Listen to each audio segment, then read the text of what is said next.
My father was, he is on the left here, my father was officer of the General Staff of the Soviet Army. He was inspector of land forces, Soviet troops stationed in countries like Mongolia, Cuba, East European countries. This is the picture taken at the entrance of my Institute of Oriental Languages. It's a part of Moscow State University. As every Soviet student, I was, quote-unquote, volunteering for harvesting grain in Kazakhstan. By the end of my training in school, I was recruited by the KGB. This picture was taken on that day, and you can see again how happy it feels to be recruited by the KGB. Pay special attention to number of bottles on the table. One of my functions was to keep foreign guests permanently intoxicated the moment they land at Moscow airport. In 1967, the KGB attached me to this magazine, Look magazine. A group of 12 people arrived to USSR from United States to cover the 50th anniversary of October Socialist Revolution in my country. From the first page to the last page, it was a package of lies.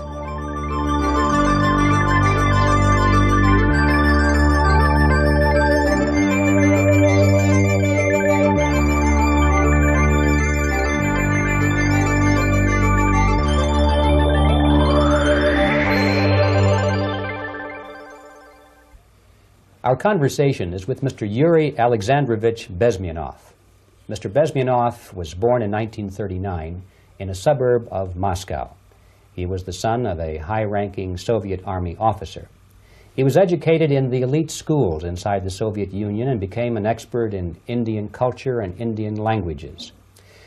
He had an outstanding career with Novosti, which was the, and still is, I should say, the press arm or the press agency of the Soviet Union. It turns out that this is also a front for the KGB.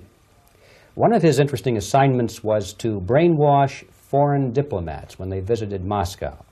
And he'll tell us a little bit about how they did this and how they planted information which eventually wound up in the press of the free world. He escaped to the West in 1970 after becoming totally disgusted with the Soviet system, and he did this at great risk to his life.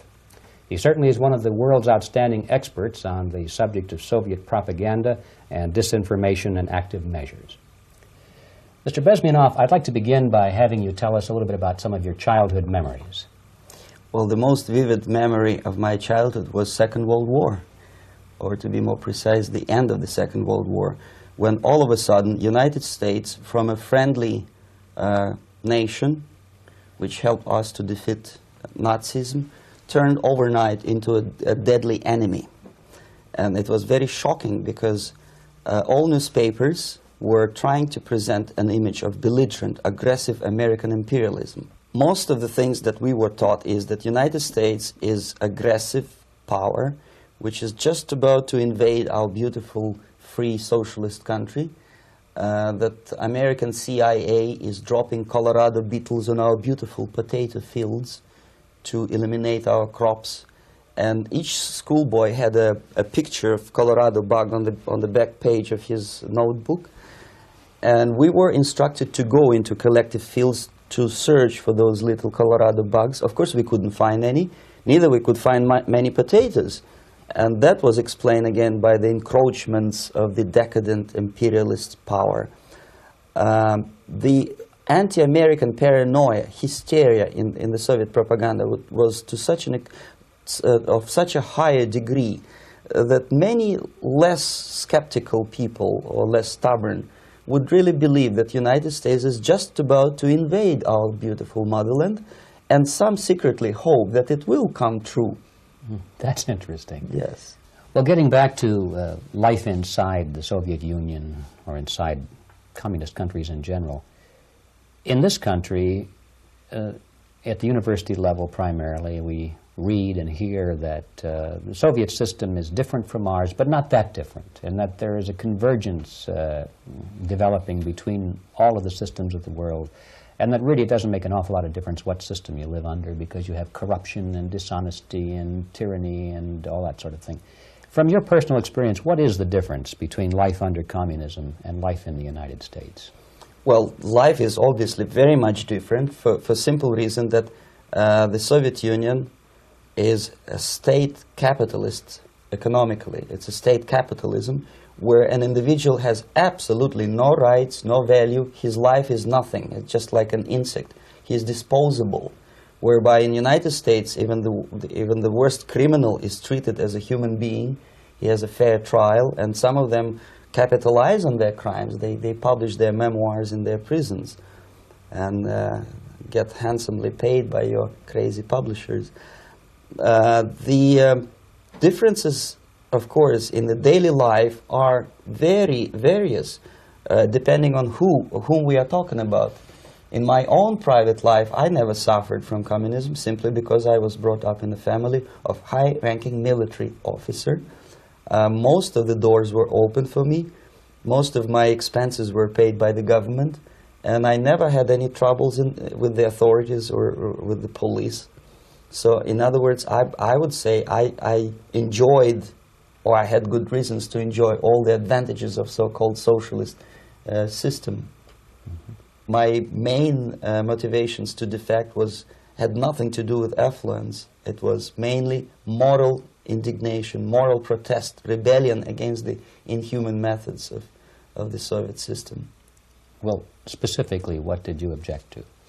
I objected, first of all, against oppression of my own dissidents and intellectuals.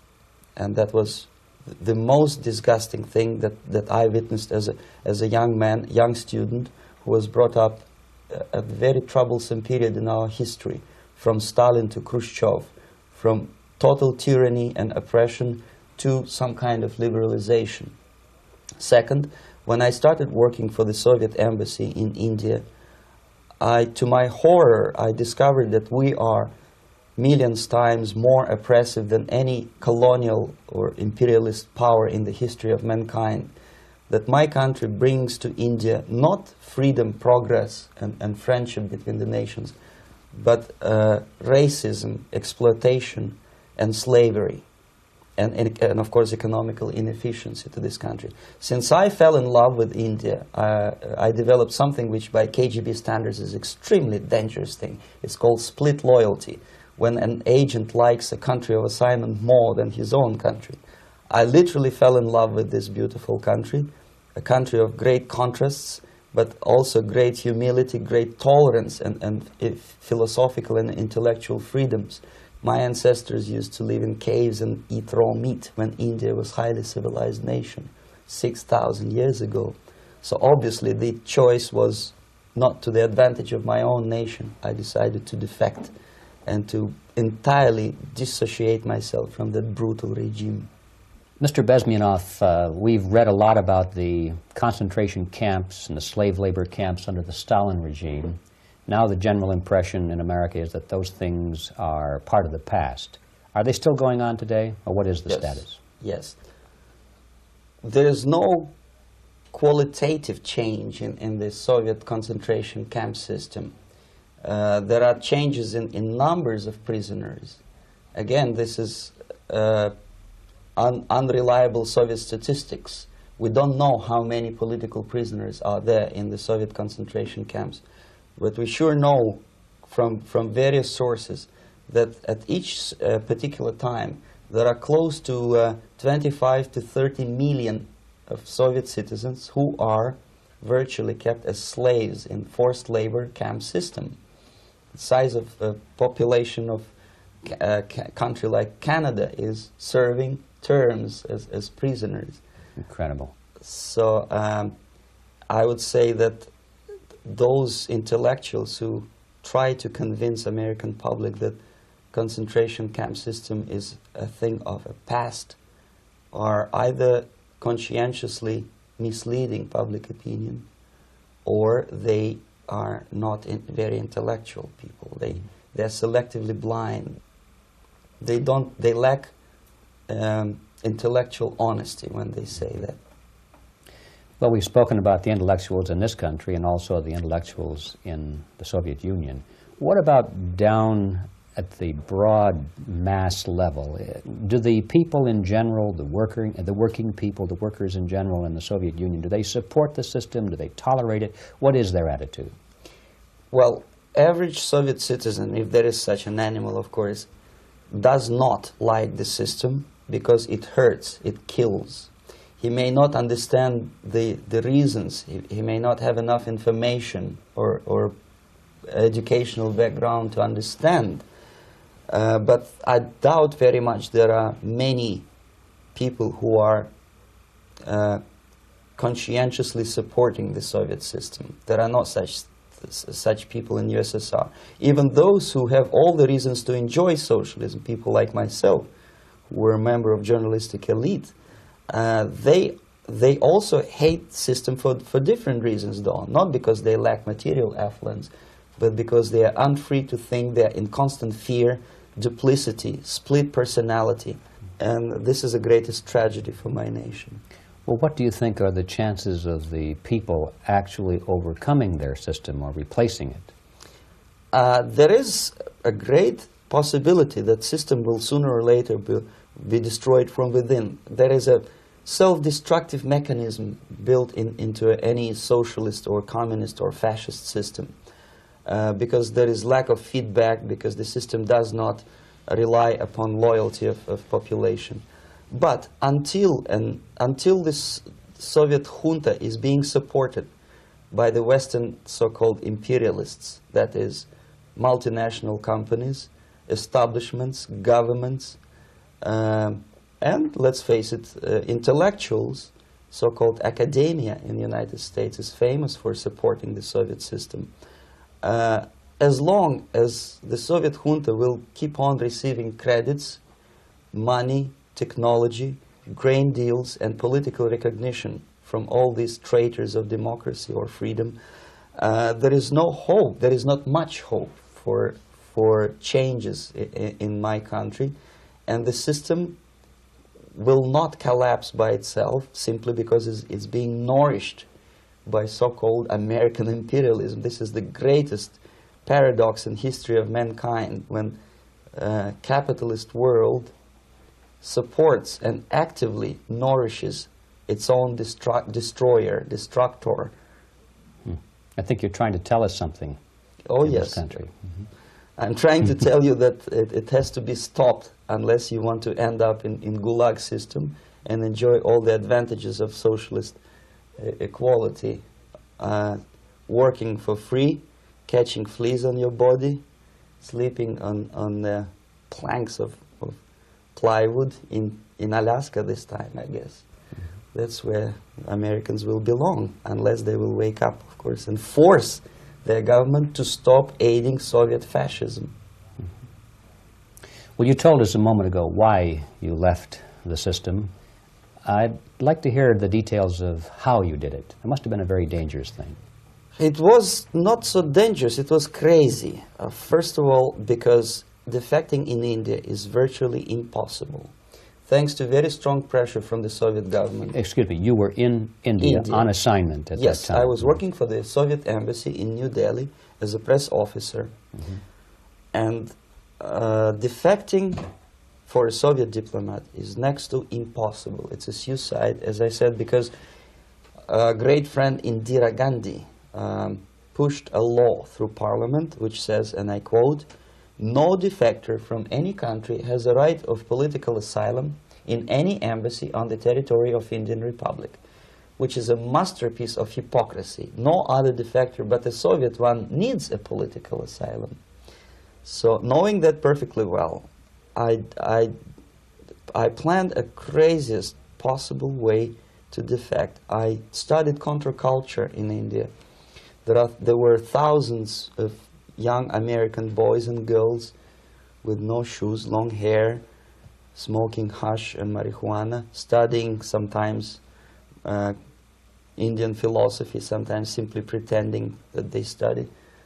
And they greatly annoyed Indian police, and they were laughing stock of Indians because obviously they were good-for-nothing students. I studied carefully where they congregate, what routes they travel, what language they speak, what do they smoke. And one day I simply joined a group of hippies to avoid detection of Indian police.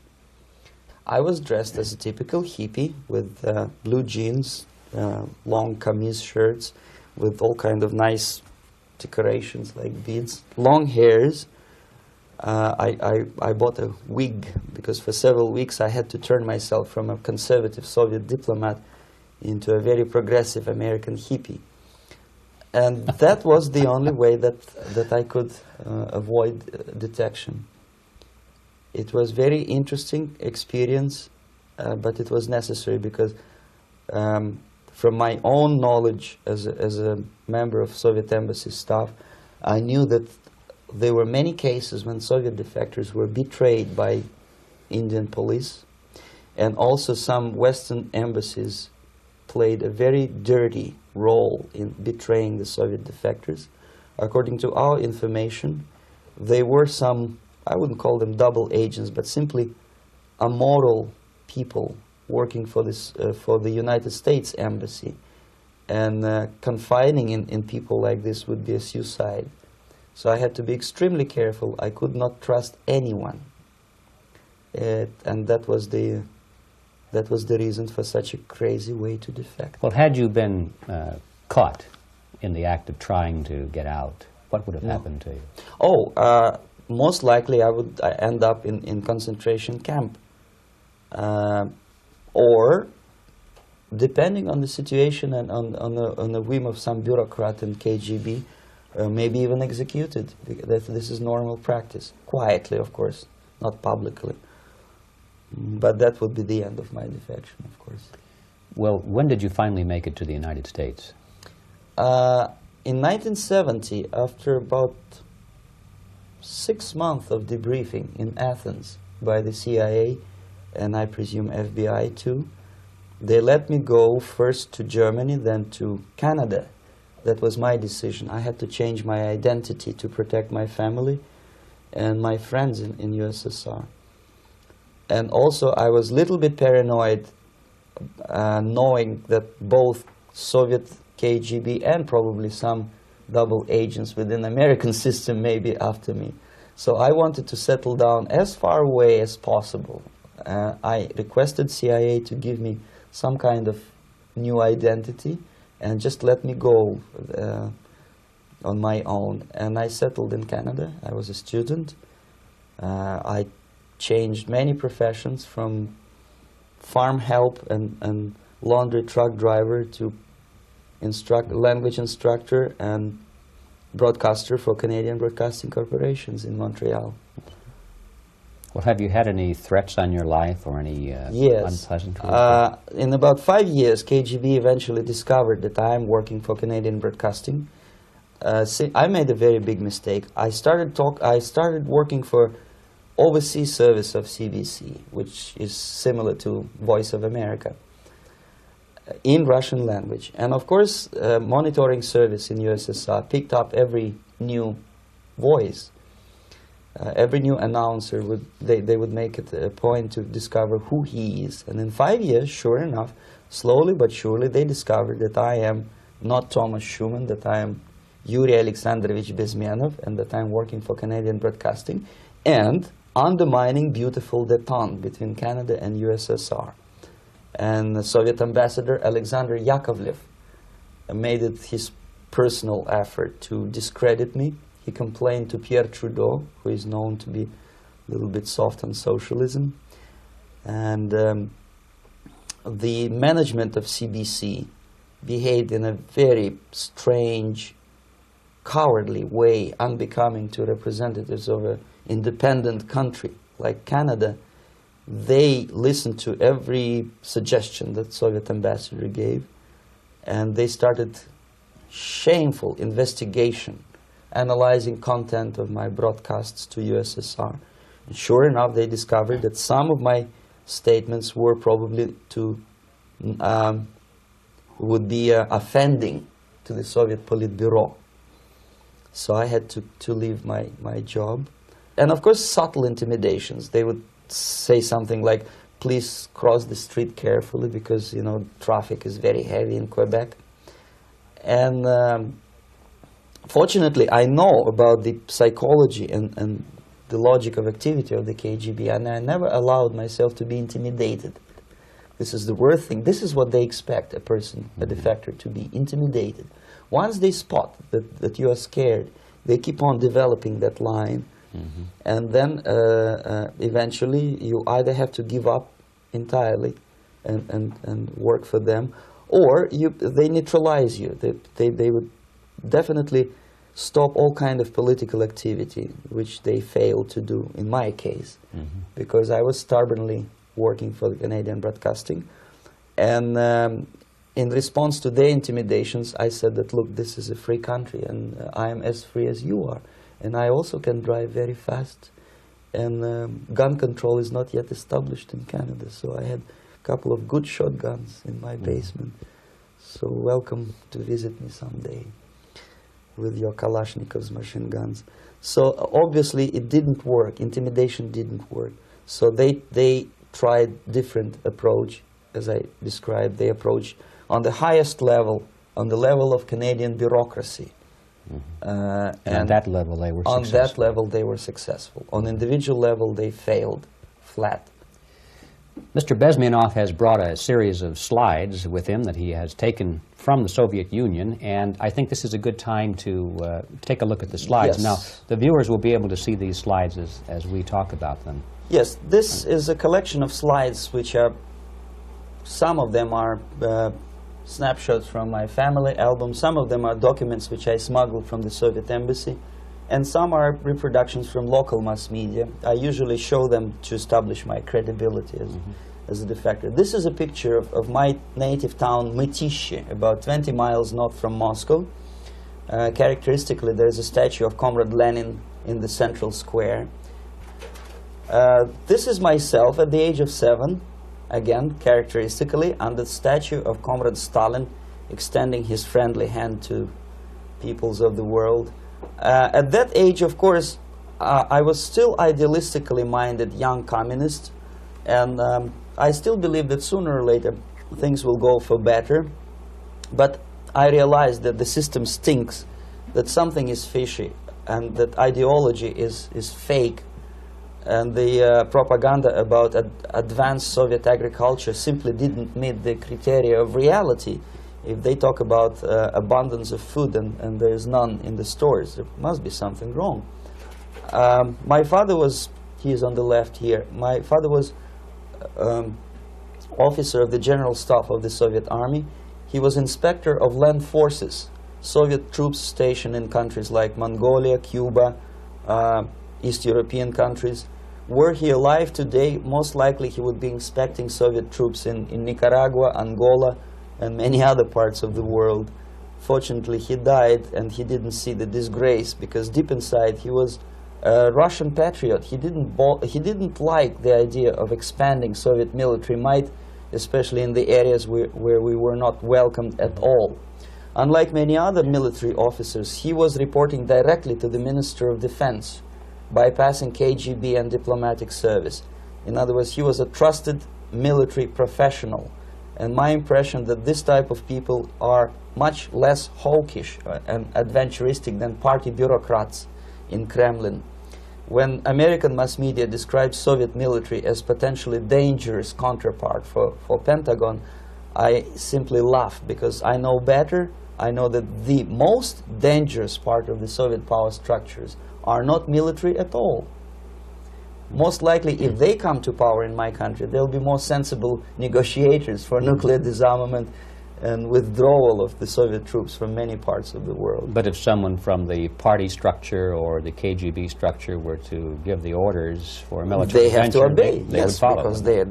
they are professional military. But they, you see, the triangle of power and hate in USSR is the party at the top, the party elite, the oligarchy of the party, then the military, and the KGB at the bottom. They hate each other, and the most hated triangle, the most hated corner of the triangle is the Communist Party bureaucrats. They are the most adventuristic, senile megalomaniacs. They can start war, I wouldn't be surprised. Not the military. They know what war is. Yes. At least my father did. This is the picture taken at the entrance of my Institute of Oriental Languages. It's a part of Moscow State University. I graduated in 1963. And Now, excuse me, which one were you on? I am on the right. You're on the right. And on the left is my my schoolmate Vadim Smirnov, who later was a apparatchik in the Central Committee of the Soviet Union Communist Party. What is an apparatchik? It's a functionary, something like civil service in British Empire. Someone who is never fired from the service. He stays there internally. He may not be promoted too high, but he's a dependable bureaucrat who will stay forever. I studied not only languages, but also history, literature, even music. I'm on this picture, I'm trying to learn how to play Indian musical instrument. I even tried to look like an Indian when I was second-year student. Not bad, really. Yes, actually it was strongly encouraged by the instructors in my school, because the graduates of my school were later on employed as diplomats, foreign journalists, or spies. As every Soviet student, I was quote-unquote volunteering for harvesting grain in Kazakhstan. This is the biggest agricultural blunder of the Soviet government. But I didn't have much choice, of course, because the communist motto borrowed from the Bible says, "Those who do not work shall not eat." And you can see me eating, therefore I was working, and you can see how happy I was about it. I went through a very extensive physical and military training, including the military games in areas, suburban areas of Moscow.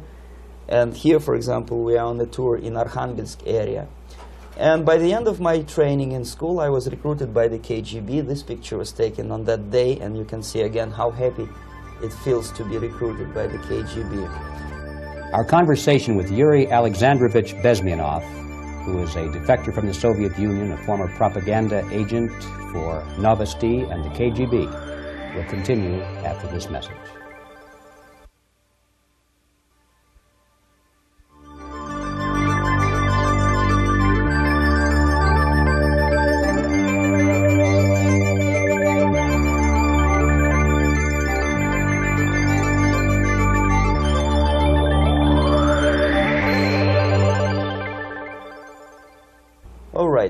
As every student in USSR, I went through very extensive physical and military training and civil defense training too. Unlike in the United States, where civil defense is virtually non-existent, zero.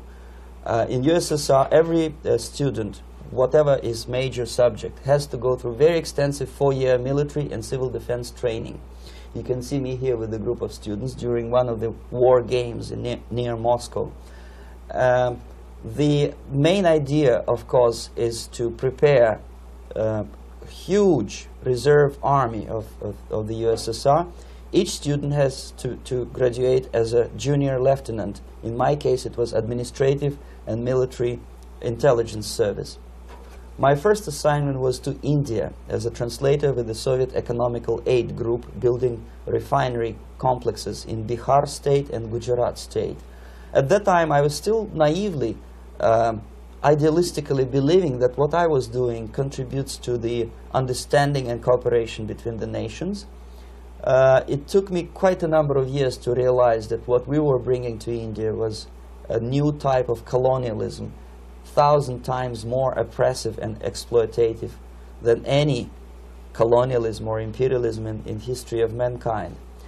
But at that time, I was still hoping that, well, maybe it's not that bad, could be worse, and things may go for better.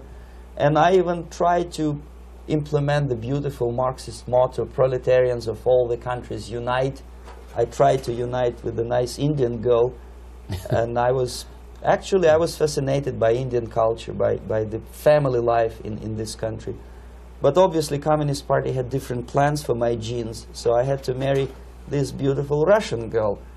In the span of my career, I married 3 times. Most of these marriages were marriages of convenience, on advice from the Department of Personnel. This is normal practice in USSR. When a Soviet citizen is assigned to a foreign job, he has to be married, either to keep family in USSR as hostages, or, if it's a convenience marriage like mine, so that the husband and wife are virtually informers on each other to prevent defection or contamination by decadent imperialist or capitalist ideas. In my case, I hated that girl so much that the moment I landed in Moscow, we were divorced, and I married later, second time.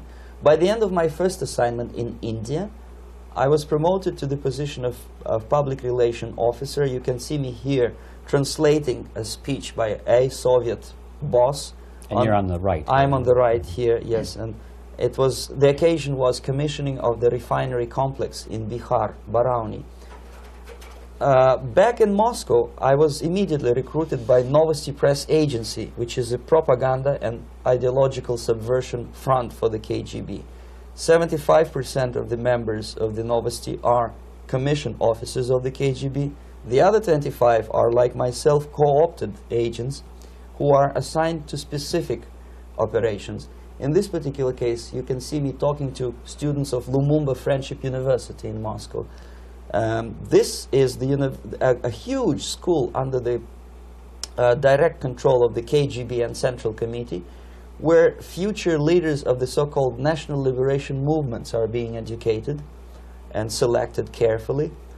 And some of them have absolutely, this, for example, is a group of students from Lumumba. They don't look like students at all. They look more like military, and that's exactly what they were.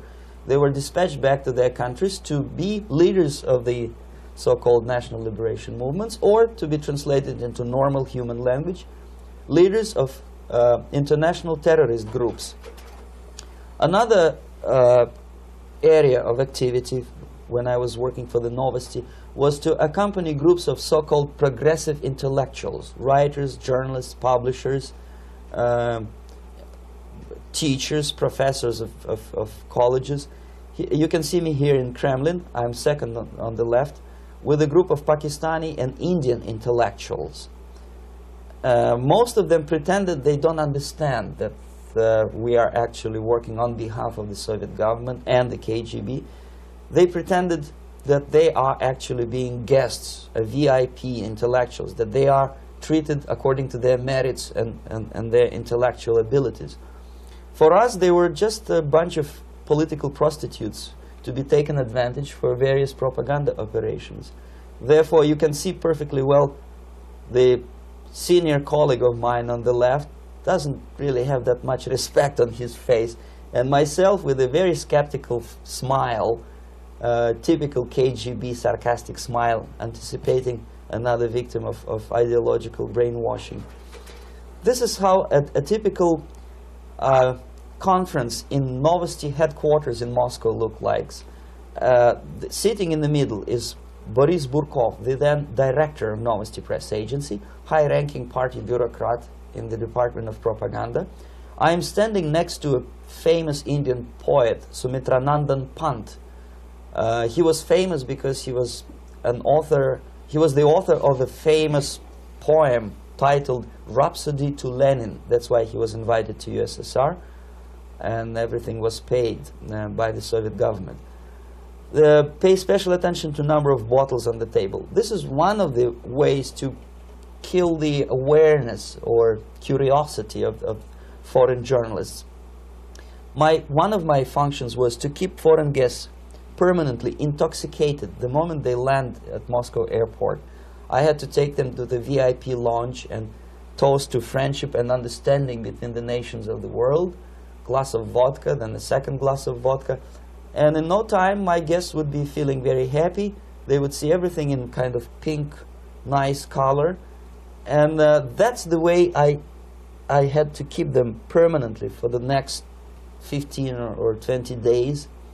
At certain point in time, I had to withdraw alcohol from them so that some of them, who are the most recruitable, would feel a little bit shaky, guilty, trying to remember what they were talking last night. That's the time to approach them with all kind of nonsense, such as joint communique or statement for Soviet propaganda. That's the time they are the most flexible. And of course, what they didn't understand, they didn't realize or pretended not to realize, that myself, who was drinking together with them, was not drinking at all. I had ways to get rid of alcohol through various techniques, including special pills which were given to me by my colleagues. But they were taking it seriously. In other words, they would consume quite large volumes of alcohol and feel quite uneasy next morning. In 1967, the KGB attached me to this magazine, Look magazine. A group of 12 people arrived to USSR from United States to cover the 50th anniversary of October Socialist Revolution in my country. From the first page to the last page, it was a package of lies, propaganda cliché, which were presented to American readers as opinions and deductions of American journalists. Nothing could be far from truth. These were not opinions. They were not opinions at all. They were the clichés which the Soviet propaganda wants American public to think that they think. If it does make any sense at all. It sure does, because from the viewpoint of the Soviet propaganda, although there are some subtle criticisms of the Soviet system, the basic message is that Russia today is a nice, functioning, efficient system supported by majority of population. That's the biggest lie.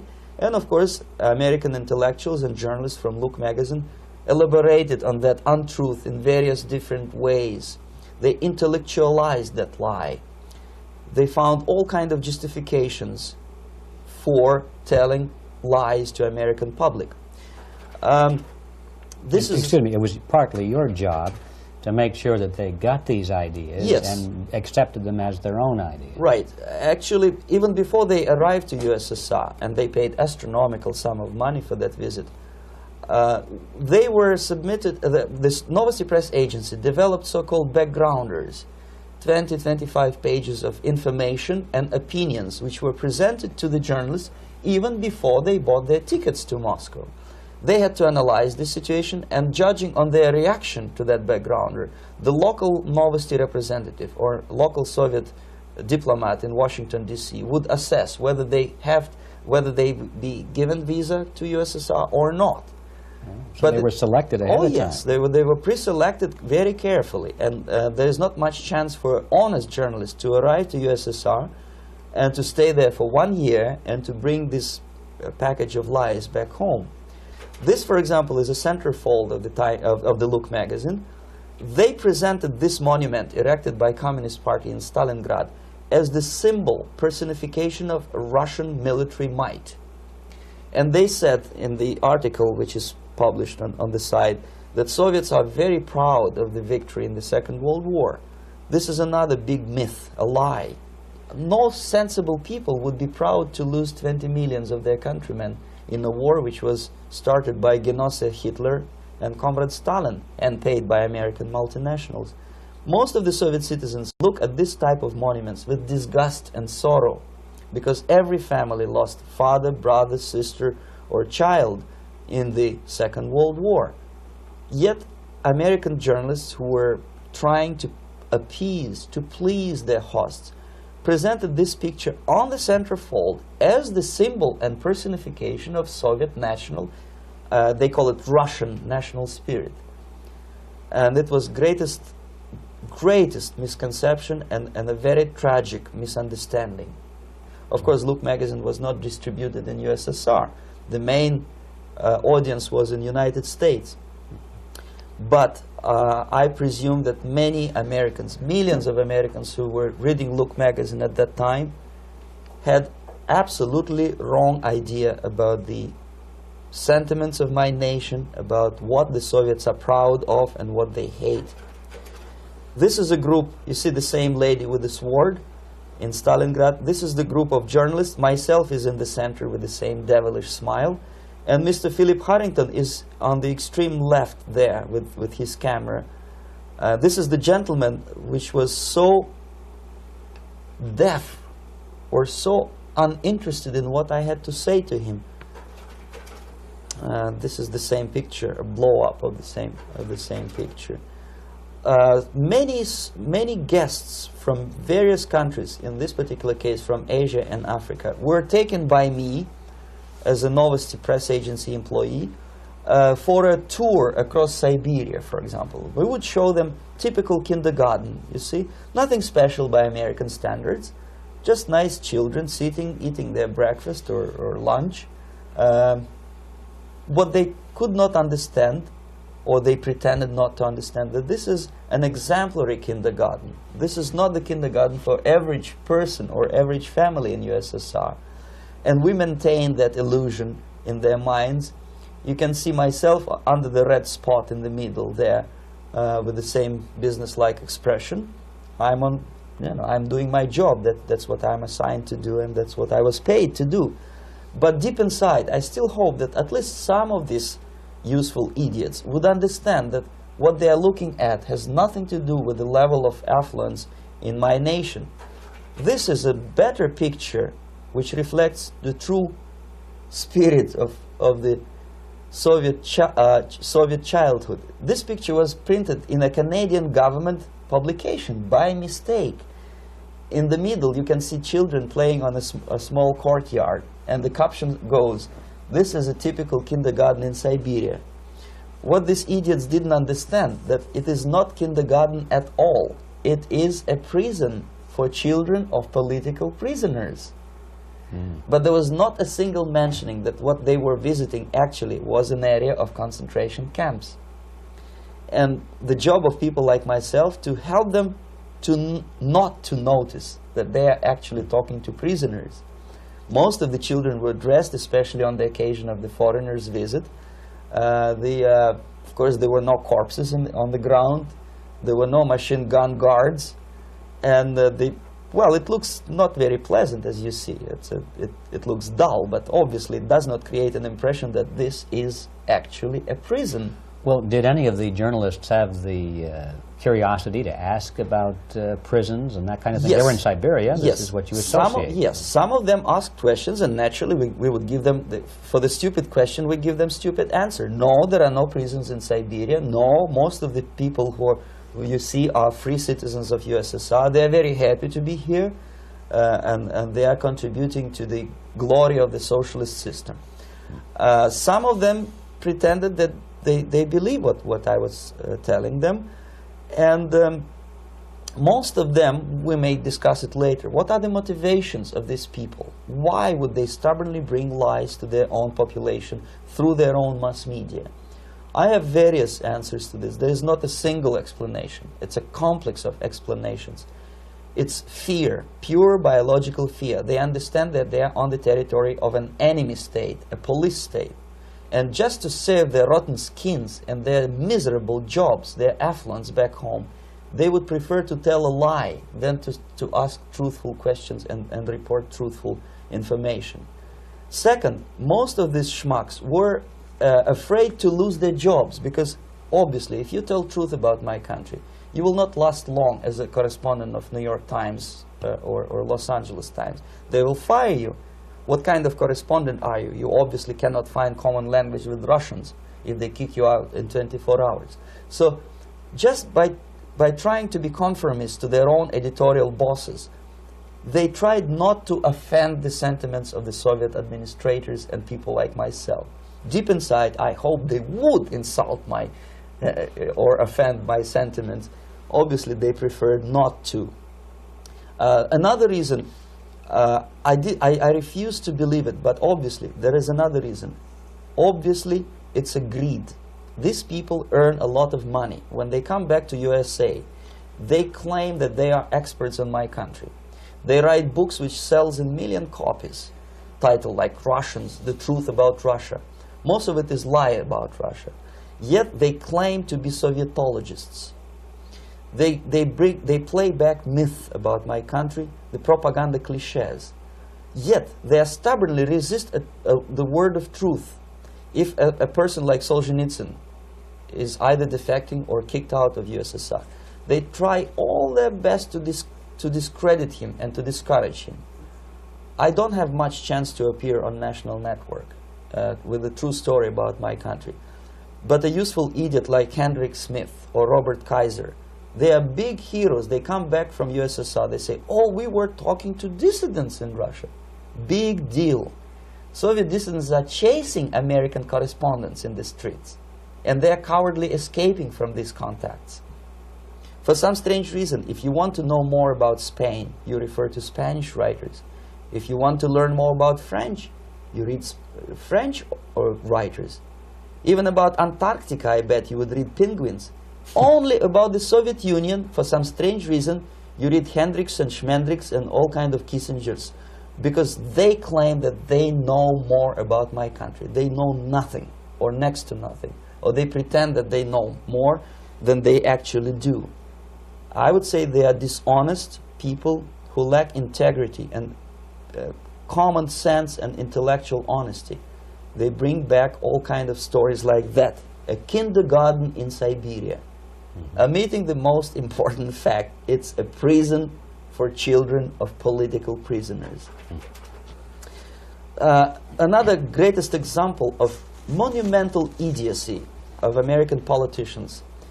Edward Kennedy was in Moscow, and he thought that he is a popular, charismatic American politician who is easygoing, who can smile, dance at the wedding in Russian Palace of Marriages. What he did not understand, or maybe he pretended not to understand, that actually he was being taken for a ride. This is a staged wedding, especially to impress foreign media, or useful idiots like Ed Kennedy.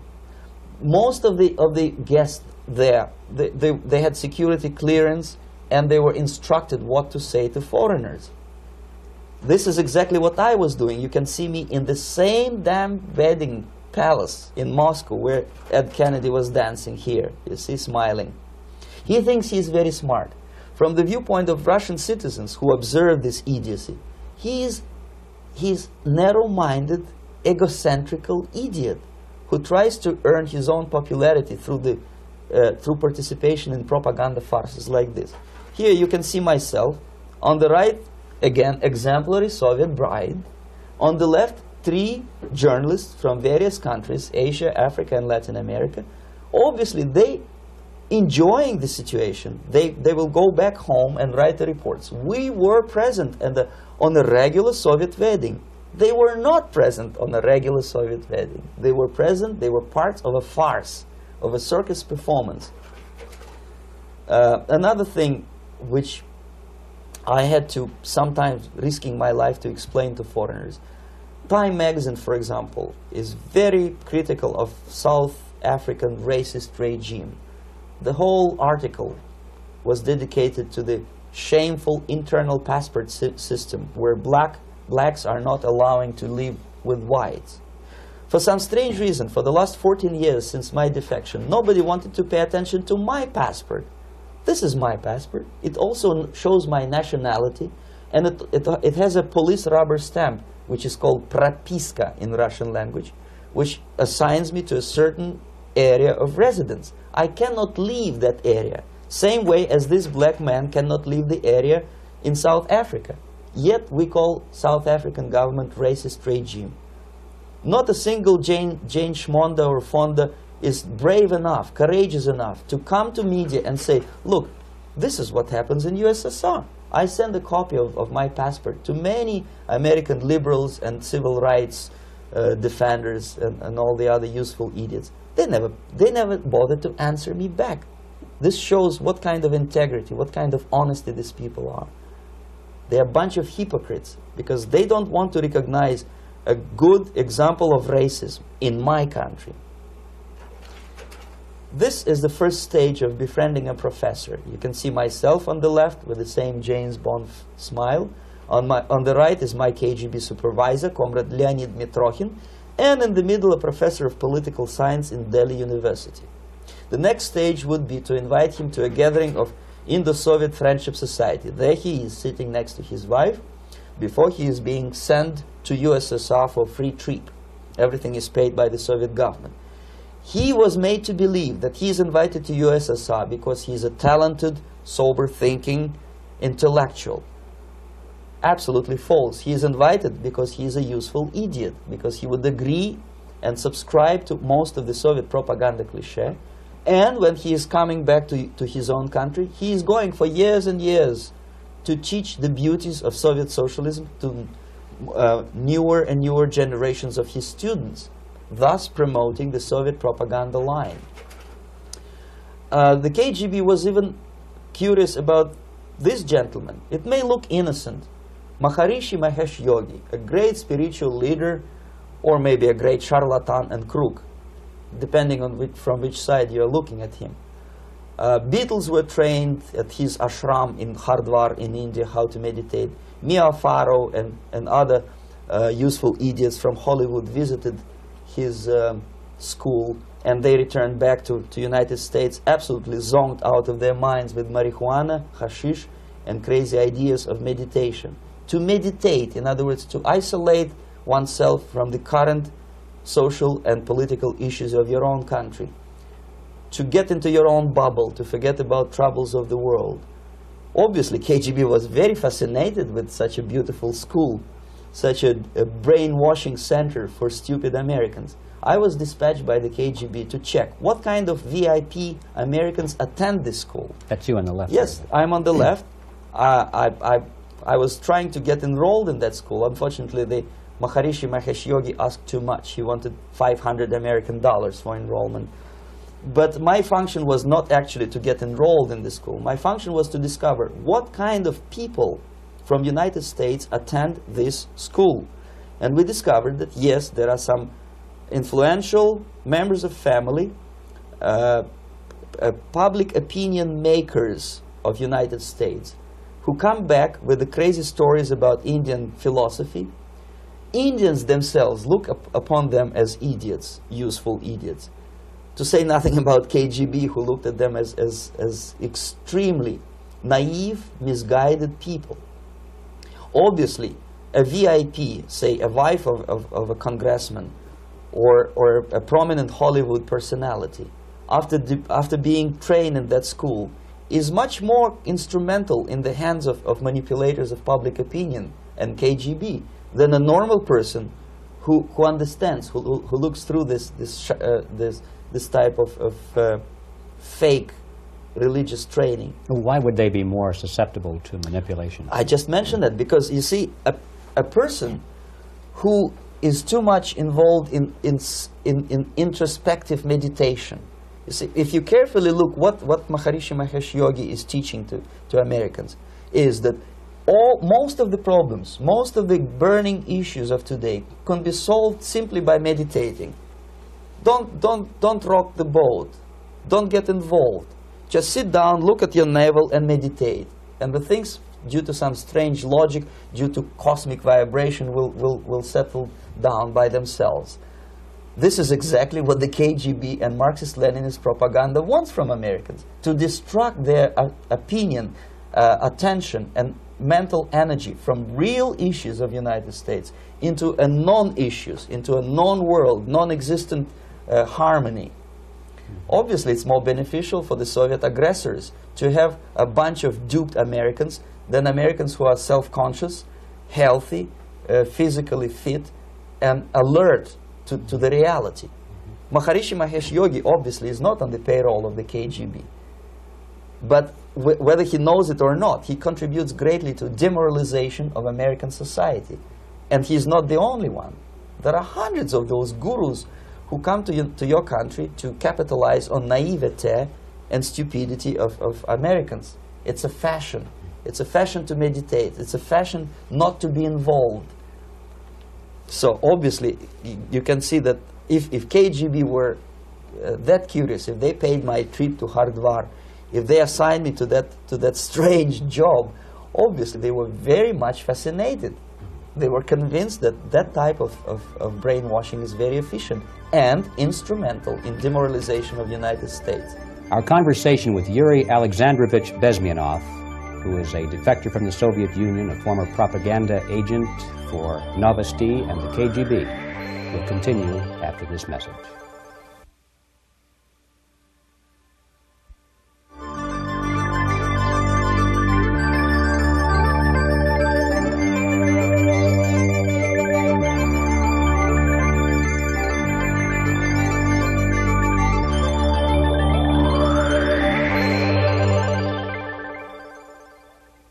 This picture shows the part of the building of USSR embassy, and my supervisors. On the left is Comrade Mehdi, an Indian communist, and on the right, Comrade Mitrokhin.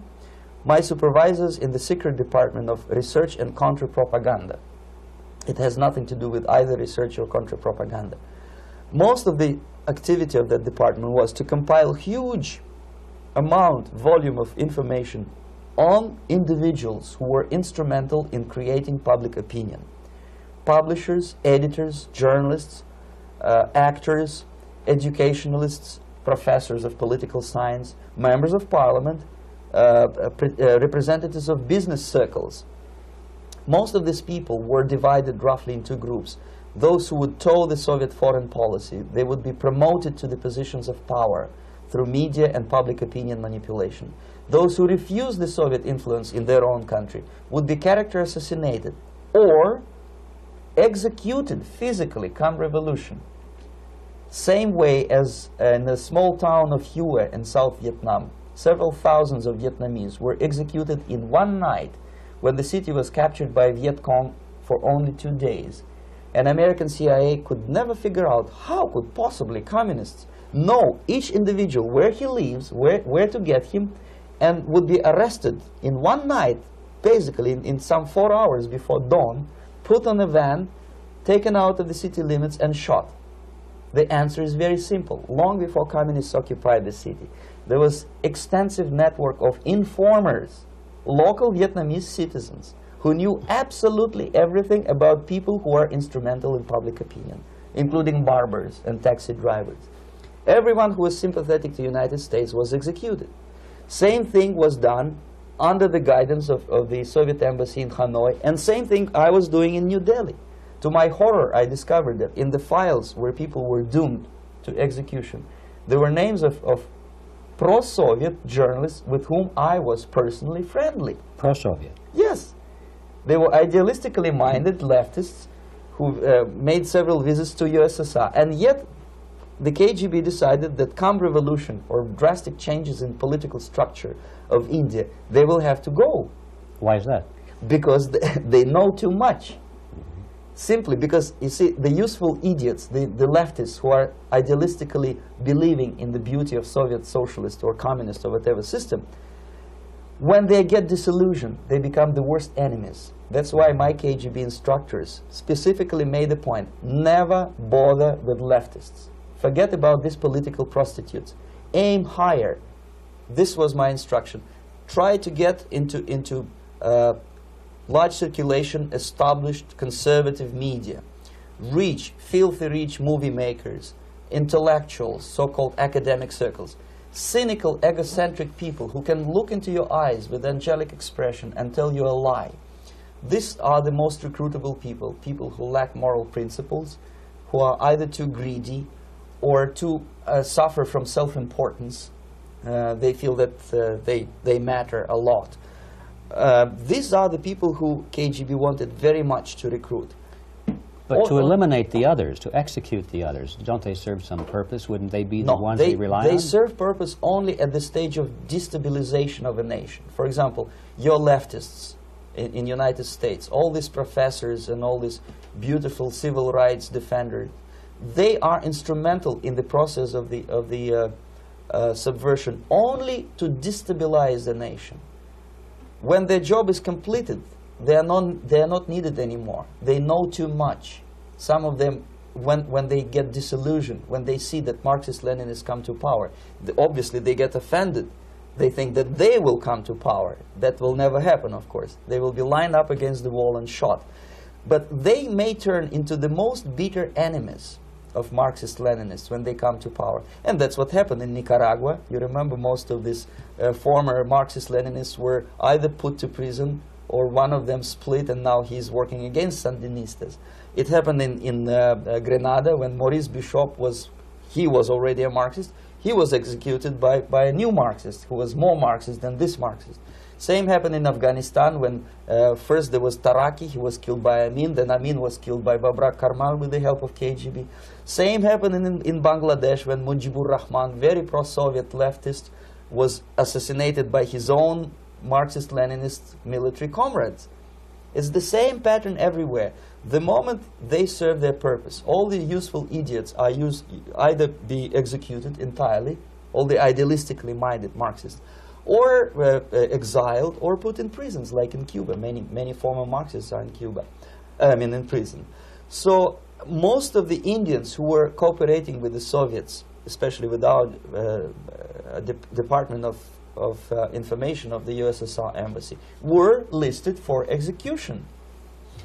And when I discovered that fact, of course I was sick. I was mentally and physically sick. I thought that I'm going to explode one day during the briefing at the ambassador's office. I would stand up and say something that we are basically a bunch of murderers. That's what we are. It has nothing to do with friendship and understanding between the nation and blah, blah, blah. We are murderers. We behave as a bunch of thugs in a country which is hospitable to us, a country which with ancient traditions. But I did not defect. I tried to get the message across. To my horror, nobody wanted even to listen, least of all to believe what I had to say. And I tried all kinds of tricks. I would leak information through letters or lost documents or something like that. And still I got no message. The message was not published, even in the conservative mass media of India. The immediate impulse to defect was Bangladesh crisis, which was described by American correspondents as Islamic grassroots revolution, which is absolute baloney. There was nothing to do with Islam, and there was no grassroots revolution. Actually, there are no grassroots revolutions, period. Any revolution is a byproduct of a highly organized group of conscientious and professional organizers, but has nothing to do with grassroots. In Bangladesh, it was nothing with grassroots. Most of the Awami League party members, Awami League means People's Party, were trained in Moscow in the High Party School. Most of the Mukti Fauj leaders, Mukti Fauj in Bengali means People's Army, same as SWAPO and all kind of liberation armies all over the world, the same bunch of useful idiots. They were trained at Lumumba University and various centers of the KGB in Simferopol, in Crimea, and in Tashkent. So when I saw that Indian territory is being used as a jumping board to destroy East Pakistan, I saw myself thousands of so-called students traveling through India to East Pakistan, through the territory of India, and Indian government pretended not to see what's going on. They knew perfectly well, the Indian police knew it, the intelligence department of Indian government knew it, the KGB of course knew it, and the CIA knew it.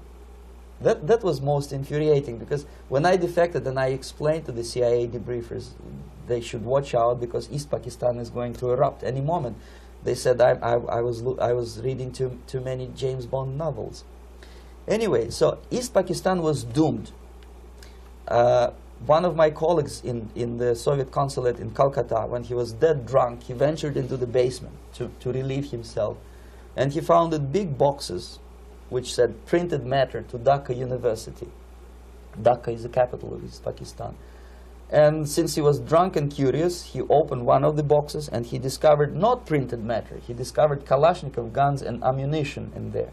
Anyway, it's a long story. When I saw the preparations for the invasion into East Pakistan, obviously I wanted to defect immediately. The only thing I couldn't at that time make up my mind when and where and how. One of the reasons, of course, you see, I was in love with India. I mentioned that before. I spoke the languages. I socialized with people. And I understood that I had to act fast unless I want this beautiful country to be permanently and irreparably damaged by our presence. One of the reasons not to defect was, as you can see, I was living in relative affluence. Who the hell in a normal mind would defect and do what? To be abused by your media, to be called McCarthyist and fascist and paranoid, or to drive a taxi in New York City? What for? What the hell for should I defect? To be abused by Americans, to be insulted in exchange for my effort to bring the truthful information about impending danger of subversion. As you can see, I was living in quite a comfortable conditions next to swimming pool, where Indians were not allowed, by the way. I was highly paid expert in propaganda. I had my family. I was respected by my nation. My career was cloudless. The third reason, how to defect with the family. To defect with the baby and the wife would be virtual suicide, because according to law, that hypocritical law which I quoted before, the Indian police will have to hand me over back to the KGB, and that will be the end of my defection and probably my life. Again, I cannot smuggle my wife because she was not quite sure what I was doing. She was not that idealistically involved, and she was definitely not in the total picture of what I was doing for the KGB. She would be shocked if I you know, put her in my van and drive her to the American embassy or elsewhere. That would be a greatest danger. So again, I had to defect in such a way that my defection would look as simple disappearance. And there were many cases like that when the Soviet agents simply disappeared, either killed in action or, thanks to their curiosity and their close contacts with radicals, some of them were killed by the Marxists, by the way. It happened in many African countries when the Soviet KGB were killed by Africans themselves.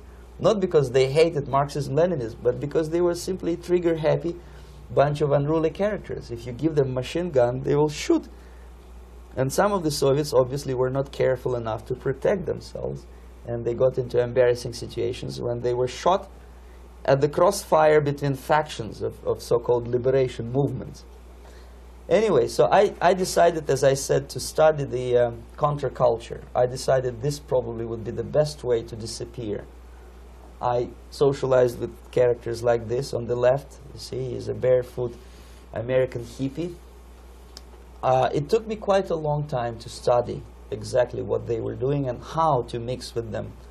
But eventually I did it. Most of Indian newspapers carried my picture and promise of 2,000 rupees for information about my whereabouts. But they were looking for the wrong person, because they obviously tried to stop a young Soviet diplomat in white shirt and tie, and this is how I looked at the time of defection. Nobody could possibly think that a Soviet diplomat would be as crazy as to join a bunch of hippies. That's you. Yes, travel India and smoke hash. So I made it literally almost like a Hollywood-style detective story. From under the nose of the KGB in Bombay airport, I landed the plane and I flew to Greece, where I was debriefed by the CIA. That's basically that's all for my slides. We can turn off the projector, and that's very interesting. Well, you spoke several times before about ideological subversion. That is a phrase that I'm afraid some Americans don't fully understand. When the Soviets use the phrase ideological subversion, what do they mean by it? Ideological subversion is the process which is legitimate, overt, and open. You can see it with your own eyes. All you have to do, all American mass media has to do, is to unplug their bananas from their ears, open up their eyes, and they can see it. There is no mystery. There is nothing to do with espionage. I know that espionage intelligence gathering looks more romantic. It sells more deodorants through the advertising, probably. That's why your Hollywood producers are so crazy about James Bond type of thrillers. But in reality, the main emphasis of the KGB is not in the area of intelligence at all. According to my opinion and opinion of many defectors of my caliber, only about 15% of time, money, and manpower is spent on espionage as such. The other 85% is a slow process which we call either ideological subversion or active measures, активные мероприятия in the language of the KGB, or psychological warfare. What it basically means is to change the perception of reality of every American to such an extent that despite of the abundance of information, no one is able to come to sensible conclusions in the interests of defending themselves, their families, their community, and their country. It's a great brainwashing process which goes very slow, and it's divided in 4 basic stages. The first one being demoralization. It takes from 15 to 20 years to demoralize a nation. Why that many years? Because this is the minimum number of years which requires to educate one generation of students in the country of your enemy, exposed to the ideology of the enemy. In other words, Marxism-Leninism ideology is being pumped into the soft heads of at least 3 generations of American students without being challenged or counterbalanced by the basic values of Americanism, American patriotism. The result you can see. Most of the people who graduated in the 60s, dropouts or half-baked intellectuals, are now occupying the positions of power in the government, civil service, business, mass media, educational system. You are stuck with them. You cannot get rid of them. They are contaminated. They are programmed to think and react to certain stimuli in a certain pattern. You cannot change their mind, even if you expose them to authentic information, even if you prove that white is white and black is black. You still cannot change the basic perception and the logic of behavior. In other words, these people, the process of demoralization is complete and irreversible. To get rid society of these people, you need another 20 or 15 years to educate a new generation of patriotically minded and common sense people who would be acting in favor and in the interests of the United States society. And yet these people who've been programmed and, as you say, in place and Yes. who are favorable to an opening with the Soviet concept, these are the very people who would be marked for extermination in this country? Most of them, yes. Simply because the psychological shock when they will see in future what the beautiful society of equality and social justice means in practice, obviously they will revolt. They will be very unhappy, frustrated people. And the Marxist-Leninist regime does not tolerate these people. Obviously they will join the links of dissenters, dissidents. Yes. Unlike in present United States, there will be no place for dissent in future Marxist-Leninist America. Here you can get popular like Daniel Ellsberg and filthy rich like Jane Fonda for being dissident, for criticizing your Pentagon. In future, these people will be simply squashed like cockroaches. Nobody is going to pay them nothing for their beautiful, noble ideas of equality. This they don't understand, and it will be a greatest shock for them, of course. The demoralization process in the United States is basically completed already. For the last 25 years, actually it's overfulfilled, because demoralization now reaches such areas where previously not even Comrade Andropov and all his experts would even dream of such a tremendous success. Most of it is done by Americans to Americans, thanks to lack of moral standards. As I mentioned before, exposure to true information does not matter anymore. A person who was demoralized is unable to assess true information. The facts tell nothing to him.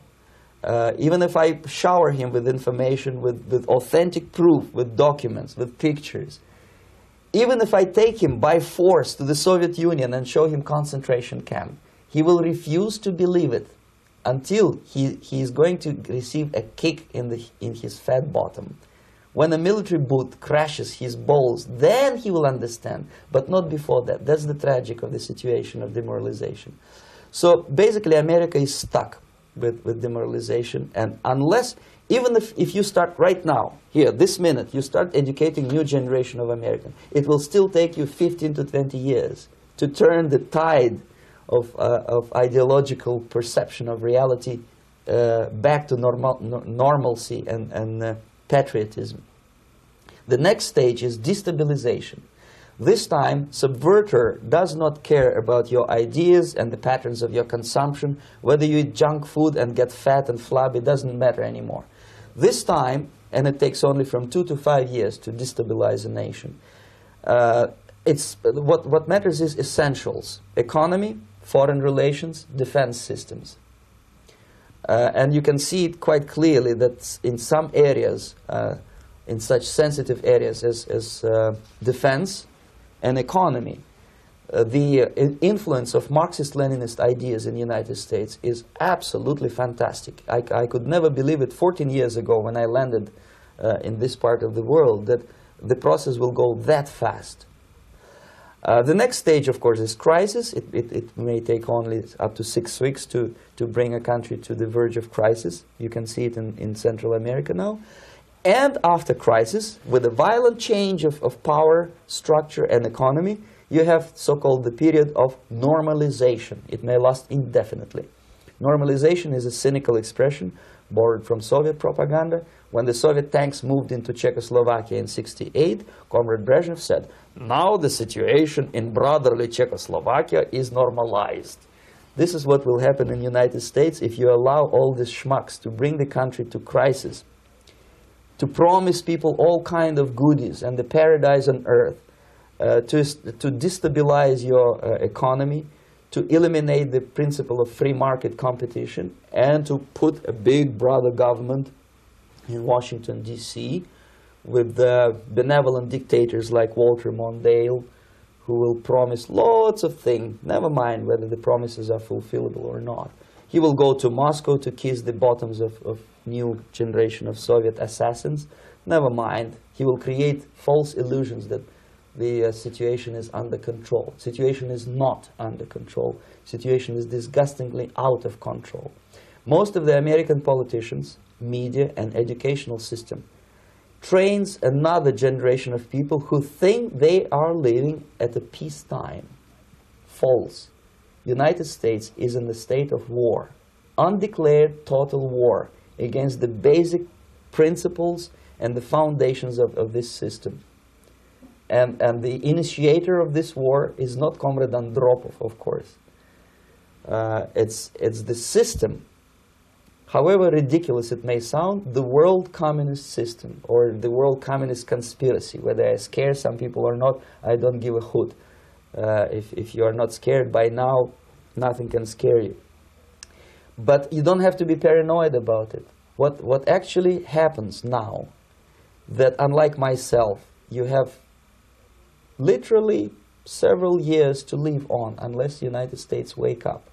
The time bomb is ticking. With every second, the disaster is coming closer and closer. Unlike myself, you will have nowhere to defect to, unless you want to live in Antarctica with penguins. This is it. This is the last country of freedom and possibility. Okay, so what do we do? What is your recommendation to the American people? Well, the immediate thing that comes to my mind is, of course, there must be a very strong national effort to educate people in the spirit of real patriotism, number one. Number two, to explain them the real danger of socialist, communist, whatever, welfare state, big brother government. If people will fail to grasp the impending danger of that development, nothing ever can help United States. You may kiss goodbye to your freedom, including freedoms to homosexuals, to prison inmate. All this freedom will vanish, evaporate in 5 seconds, including your precious lives. The second thing, the moment at least part of United States population is convinced that the danger is real, they have to force their government. And I'm not talking about sending letters, signing petitions, and all this beautiful, noble activity. I'm talking about forcing United States government to stop aiding communism. Because there is no other problem more burning and urgent than to stop the Soviet military-industrial complex from destroying whatever is left of the free world. And it is very easy to do. No credits, no technology, no money, no political or diplomatic recognition, and of course no such idiocy as grain deals to USSR. The Soviet people, 270 millions of Soviets, will be eternally thankful to you if you stop aiding a bunch of murderers who sit now in Kremlin and whom President Reagan respectfully calls government. They do not govern anything, least of all such complexity as the Soviet economy. So basic, two very simple, maybe too simplistic answers or solutions, but nevertheless they are the only solutions. Educate yourself. Understand what's going on around you. You are not living at a time of peace. You are in a state of war. And you have precious little time to save yourself. You don't have much time, especially if you are talking about young generation. There's not much time left for convulsions and sexual masturbation to the beautiful disco music. Very soon it will go, just overnight. If we are talking about capitalists or wealthy businessmen, I think they are selling the rope on which they will hang very soon. If they don't stop, if they cannot curb their unsettled desire for profit, and if they keep on trading with the monster of the Soviet communism, they are going to hang very soon.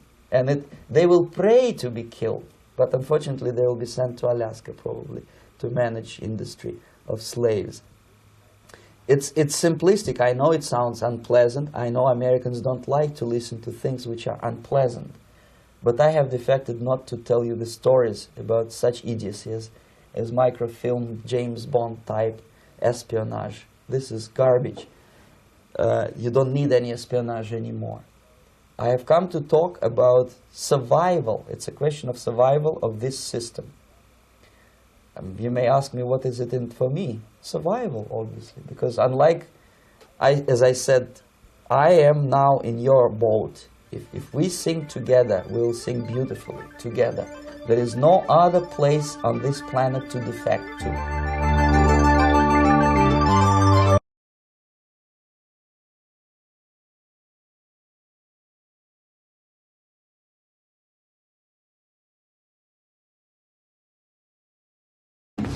I was born in a military family. My father was a high-ranking officer of the Soviet Army General Staff, inspector of land forces, stationed outside of USSR in every quote-unquote brotherly country or liberated country of the world. I graduated from Oriental Studies Institute, affiliated to Moscow State University, in 1963. I started working with Novosti Press Agency, the biggest propaganda and ideological subversion organization of USSR, which is directly under KGB. Ostensibly, it's a public news agency. Novosti in Russian language means news, but there are no news. It's mainly propaganda. My first job was a translator with Economical Aid Group in India. We were building refineries and other industrial projects in public sector, socialist sector of India. My last job was press officer of the Soviet Embassy in New Delhi. I defected in 1970, landed in Canada, worked for several years as a producer of Canadian Broadcasting Corporation, overseas service in Russian language, similar to Voice of America. Then I was teaching at University of Toronto, Political Science Department, McGill University, Slavic Studies, and School of Journalism, Ottawa, in Carleton University in Ottawa. Last year, I joined a small Russian language publishing house here in Los Angeles, and now I'm a political analyst for weekly Panorama newspaper. Lumumba University language instruction was my so-called extracurricular activity, which is usually given to Soviet young communists as a non-paid job to prove loyalty to the party. I was instructing students from Asia, Latin America, and Africa before they entered an ideological indoctrination class.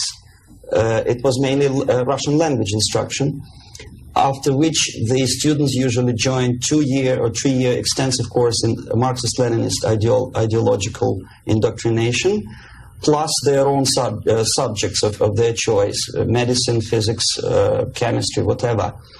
If after 5 or 6 years studying, they are proven to be, well, flexible, loyal, cynical enough to follow the Soviet foreign policy, they are being transferred to a KGB school for a period of 2 years, after which they are being dispatched back to their native countries and become so-called sleepers. The word originated from sleeping. For several years, they sleep in their own countries doing nothing. Sometimes they're pursuing their own careers, become lawyers, doctors, teachers, taxi drivers, barbers, and they spring into action after many years of destabilization of their own countries as Soviet agents. Therefore, all of a sudden you discover well-established lawyers in a country like Nicaragua who are, for some strange reason, are bitterly against quote-unquote American imperialism and idealistically for Soviet Marxist-Leninist imperialism. I joined Novosti Press Agency before I graduated from the Oriental Studies Institute, where I studied Hindi and Urdu, two languages of Indian subcontinent. Urdu is the language of Pakistan and Hindi is the language of India. The journalistic part of my training was ordinary journalism, mass media, communication theories and studies. Together with that, we had a very extensive training in military, civil defense, intelligence, and ideological subversion. So even before I graduated, I started working with Novosti Press Agency, first as a translator, interpreter, and guide with foreign delegations who were invited to USSR and who were shown all the beauties of socialism and dispatched back to their countries to explain to their people how beautiful is socialism. My role was directly linked with KGB activities of brainwashing and psychological assessment of these guests. If they showed any sign of flexibility, which means they showed that they were recruitable, I passed them over to professional KGB recruiters, and from there on they were actively being involved in ideological subversion and propaganda, both in USSR and in their own countries.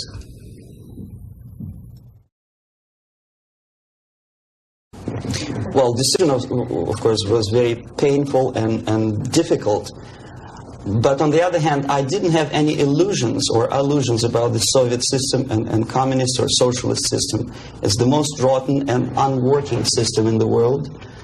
Some people call it state capitalism, socialism, centralized planning, whatever. It doesn't really matter what kind of name you attach to the system. Basically, if you're a religious person, it's a devilish, satanistic system which appeals only to the most primitive, negative side of human nature.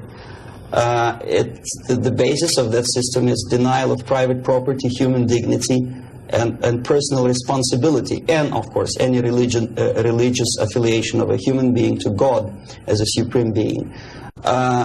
My dissatisfaction, disillusionment, if you can call it, because I never was illusioned with the communism, started as early as from age 6, I guess. The first shock was after the Second World War, when most of the children of my age understood that United States is the friend with whom together Soviet people defeated Nazism, German fascism, all of a sudden turned into an enemy. And all of a sudden the propaganda turned 180 degrees around, and we were brainwashed in the spirit of hatred to everything which is American. But how could you explain to a child of 6 years old who owes his survival to American spam, condensed milk, egg powder, and things which you probably people never remember because nobody eats them these days, spam meat, you know what I'm talking about? How can you explain to them that these delicious things came from an enemy who wants to subvert and destroy us? It's impossible, because the child remembers when he was hungry, he was eating spam and drinking condensed American milk with the American eagle on the label. So all the efforts of the Soviet propaganda to convince me that America is bad was futile, naturally. That was the first shock. The second was this 20th Congress of the Soviet Communist Party, when Khrushchev revealed the atrocities of Stalin, terrorism, and murder, systematic murder of millions of innocent people. That was another greatest shock. And the third shock, of course, when I was already grown up, a student, invasion into Czechoslovakia in 1968. That was the last point. And when I was in India, acting as a Soviet official, a Soviet diplomat, I understood that sooner or later I have to defect and to explain what exactly I was doing in India. I fell in love with that country because at that time this country didn't do any harm to any neighbors, least of all to the Soviet Union. And yet we did so much harm to that country that I decided to defect and explain it, first to Indians, then to American politicians, intelligence communities, and media. Unfortunately, I didn't have much success because my stories were treated with a great skepticism. I was called paranoid, McCarthyist, fascist, Cold War maniac, and other names which I don't want to mention here. And it took me quite a number of years to understand that I'm talking to people who are trying to prevent average American from knowing the truth about communism. The basic methods are not that much different from activities of any public relation officer from any big company. Say Coca-Cola, I bet they have their own department of public relations and press relations. But the ultimate goal, the ultimate purpose is different. If Coca-Cola wants to make profit and to sell more Coca-Cola to nations of the world, the Soviet Union, the ultimate purpose of the Soviet system is not to sell anything, least of all ideology, is to destroy the civilization on which the affluence and freedom based, and replace it with a system of total control over life of human beings, the system of total exploitation. That's the ultimate purpose. My specific measures, which I was forced to do, unwillingly of course, but I had to do them just to promote myself further and further, is bribery, corruption, befriending politicians, members of parliament, influential scholars, members of civil service, businessmen. In other words, anyone who has anything to do with shaping of public opinion in the interests of the Soviet foreign policy.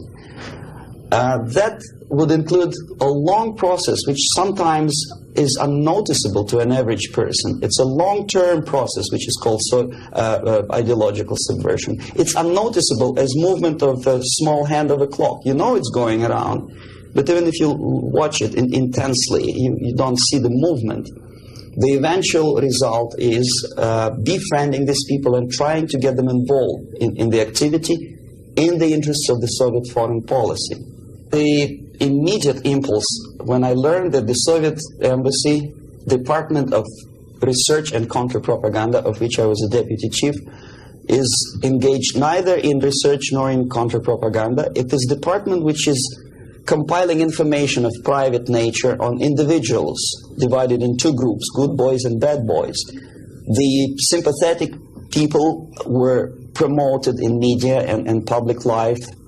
The people who were opposed to the Soviet foreign policy were blackwashed, blackmailed, and destroyed, first morally and sometimes physically too.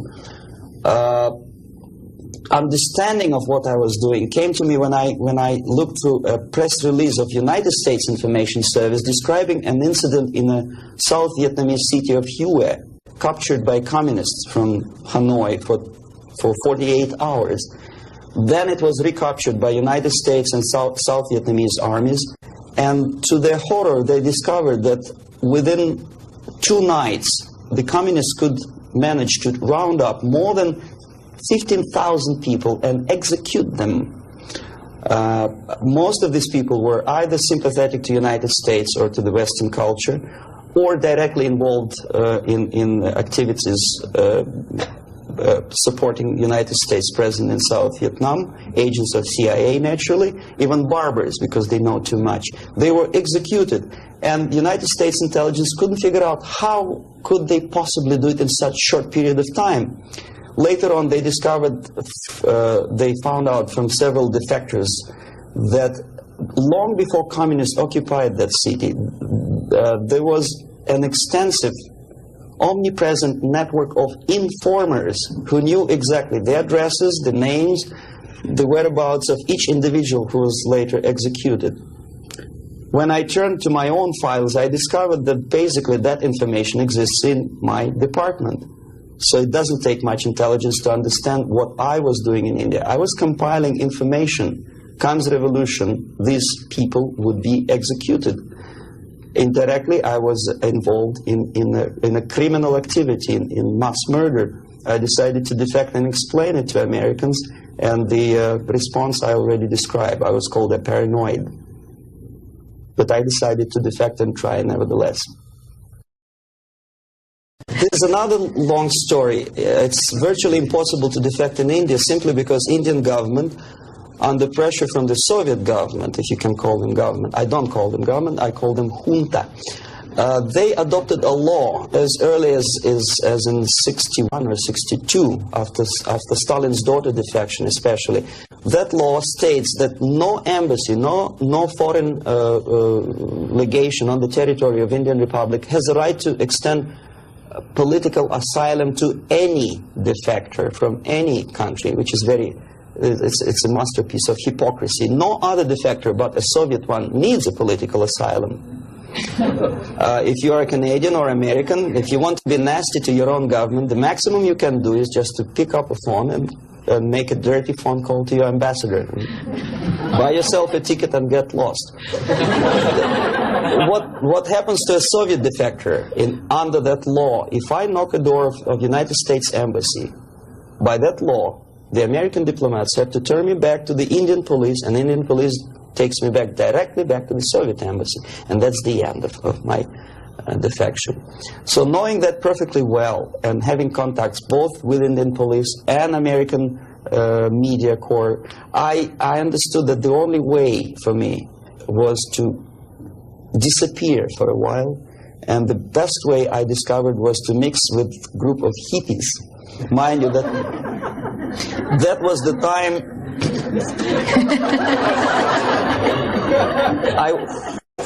I was 13 years younger, so I looked slightly different, of course. I studied so-called counterculture in India. Sometimes good, sincere young people who wanted to study Oriental mysticism and culture and religion. But most of them were simply easygoing individuals who were delighted with exotic life and the easiness with which they can purchase hashish and other drugs in India. And sometimes they traveled Indian subcontinent without any identification papers. So the best way to escape detection was to mix with the group of hippies and travel in India until the campaign in the media and in the police search will subside. All the newspapers in India carried my picture and announcement of the police that anyone coming forward with information about my whereabouts would receive 5,000 or 2,000 rupees. Knowing that perfectly well, I just walked India barefoot with beads and blue jeans, smoking hash and enjoying life.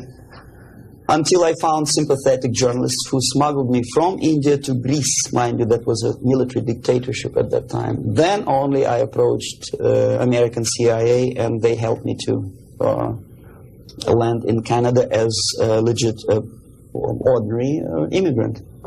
So now I'm a Canadian citizen, as you can see from my patriotic tie. Canada is a kind of middle of the road country where there are so many various ethnic groups that another strange character who speaks both Russian and English and two Oriental languages, I didn't have any problem fitting into academic circles, and first being just a student at University of Toronto, and later a producer with the Canadian Broadcasting Corporation.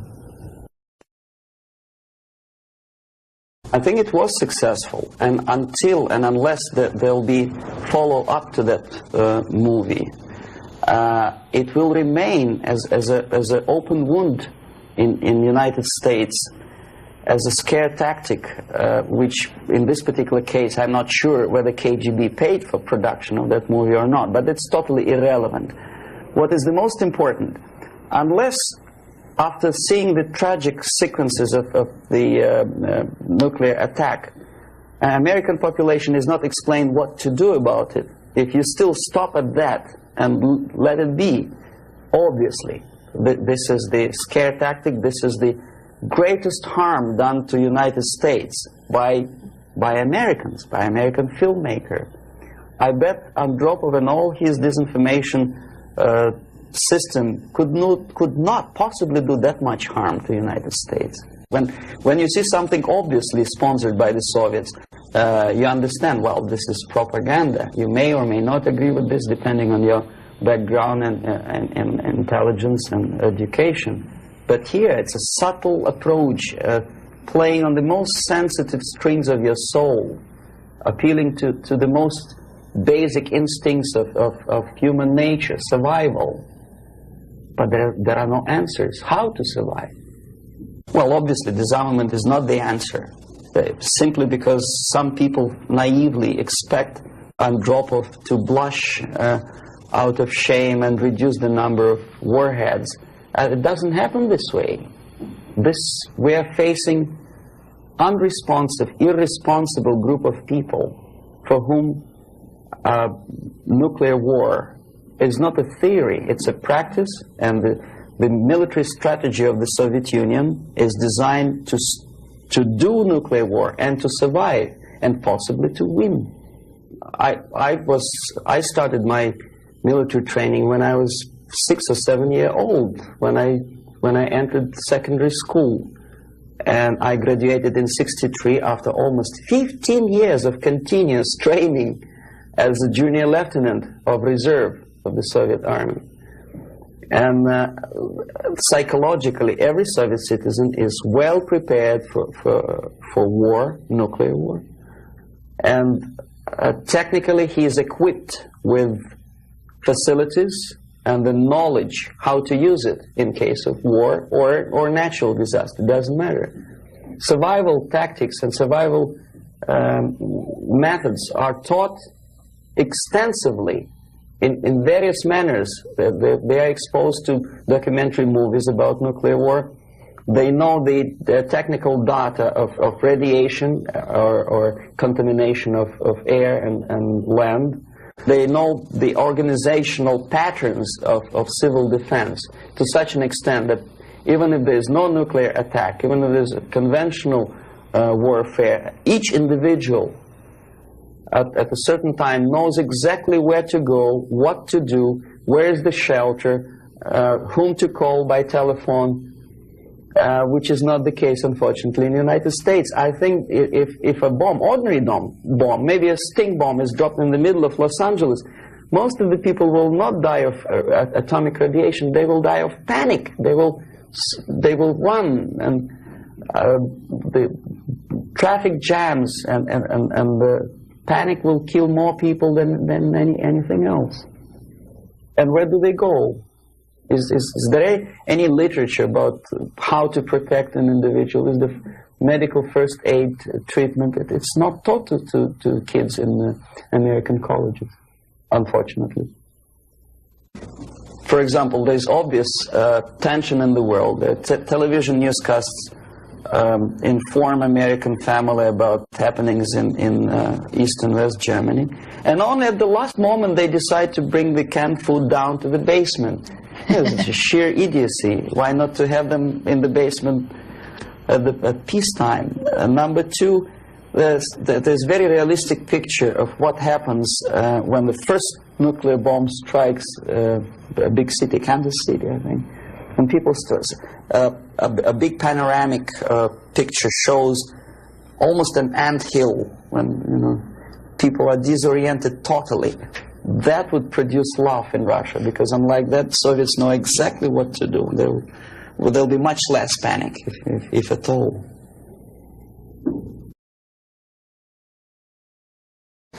I know about infiltration of KGB into peace movement probably as much as an average American who reads newspapers systematically. But obviously I'm aware that the World Peace Council is a front organization of the KGB. Ramesh Chandra I know personally, both in India and USSR. I worked with delegations of various peaceniks who came to the World Congress of Peace Council in Moscow. I think it was in 1961 or 62. Yeah, it was before Cuban crisis. And at that time, they struck me as people who are pathologically unable to see the truth, not to talk about the military aspects. When as a translator and a guide, I used to take them to places in Moscow which are not supposed to be for foreigners' eyes. They didn't want to see it. They had their preconceived ideas. They were suffering from self-importance. They thought it's a great honor to sit in the Kremlin, in the Palace of Congresses, next to a debil from Kremlin, and talk about peace as if that person from Politburo means anything in peace movement. Self-delusion is the most predominant phenomenon among these people. Ramesh Chandra is a very shrewd politician who takes advantage of naive, misguided, idealistically minded, sometimes sincere people. But he is, my impression is that he's totally sold himself to the Soviets. He receives his payments or royalties or whatever you can call it in the form of prizes. Of course, it's very embarrassing if you approach a person of his caliber with money, with cash, and say, "Here, Comrade Ramesh Chandra, there's money for your propaganda in the interests of the Soviet Union." It's very unpolite. So instead, the Soviet Union creates artificial international bodies such as Jawaharlal Nehru Peace Committee, which consists of various progressive leaders, writers. Sometimes they're known figures and philosophers, educationalists. Sometimes they probably feel that if there's no other possibility to express the desire for peace, at least there is some legitimate overt activity where they can express themselves. That's okay. And they think they are too smart not to see that part of it is Soviet propaganda. Okay, we are smart. We are not going to allow them to use us for propaganda purposes. This is wishful thinking, because after 5 or 6 visits to USSR, everything is paid by the Soviet government. After spending several vacations on a Black Sea coast in luxurious atmosphere with 2 or 3 nice girls, interpreters, lots of vodka and caviar, books published, vapid books which nobody reads in the United States, all of a sudden published in millions of copies in USSR in various languages, that tickles their ego. They think they're somebodies all of a sudden. It's difficult to resist the temptation. Ramesh Chandra is exactly that type of personality. He was approached at a very early stage, and he didn't have willpower and moral principles to resist the temptation, to resist the approach. And by now he's just a pawn in the game, high-ranking pawn. And if he is dismissed or dies natural death, there will be another, the line of people who would like to take his place. Yes, KGB takes very active part in the peace movement, and if these people were sincere as they say they are, they would start demonstrating in Kremlin, or I mean in Red Square, not in Washington, D.C., or in the Central Park in New York, or in Los Angeles. But they don't have courage, they don't have guts to go to Russia and protest against the nuclear armament of the Soviet Union. Therefore, I agree that they are misguided, but I think they are cowards. They are unprincipled, dishonest people. And there's no justification that they are misguided or poorly informed. It's their fault that they're poorly informed. There's enough information, there's enough possibility. In case of United States citizens, there's enough freedom to do what their consciousness should tell them to do. Go to Russia and protest against armament. It doesn't take much courage to take part in demonstration in Los Angeles. But if you're really genuinely concerned about peace, tell it to Brezhnev, tell it to Andropov, and we'll see how courageous and sincere you are. They don't do it. Well, the greatest strength, I think, is the basic principle of American democracy, common sense, and the value of the principles of private property and respect to human dignity and individual rights. The weakness is the permissiveness and lack of moral stamina, which if you are a religious person, could be interpreted as probably alienation from religion, alienation from God. Thinking too much in materialistic terms, thinking in short span of time for pragmatic advantages, disregarding the perspective of civilization. Some philosopher, I forget his name, I was a bad student in Moscow, said that the level of civilization is in direct proportion to the time span that human being thinks in future, for future. The least civilized people live today, this minute. The more civilized nations think about tomorrow, 10 years from now, 100 years from now. Well, this is one of the definitions of... Unfortunately, Americans are made to think in shorter and shorter time span terms. This is the greatest weakness. So therefore, enjoy life and make love, not war. I think that willpower and revitalization of traditional moral values and principles is the most desirable thing now, today. The sooner the better. The things, the principles and values on which the affluence and success of American civilization depends and based upon should be immediately revitalized and brought back to school programs, to media, and let's face it, propaganda. I'm not afraid of this word, unlike the left liberal journalists who think, oh, well, it's propaganda. I don't see anything wrong in propagating the basic moral principles and values on which America is built. Willpower, faith, unshakable faith that this country, this civilization is right and the enemy is wrong. No amount or no number of nuclear warheads and no size of the army will help United States to survive, whether there's nuclear war or conventional warfare.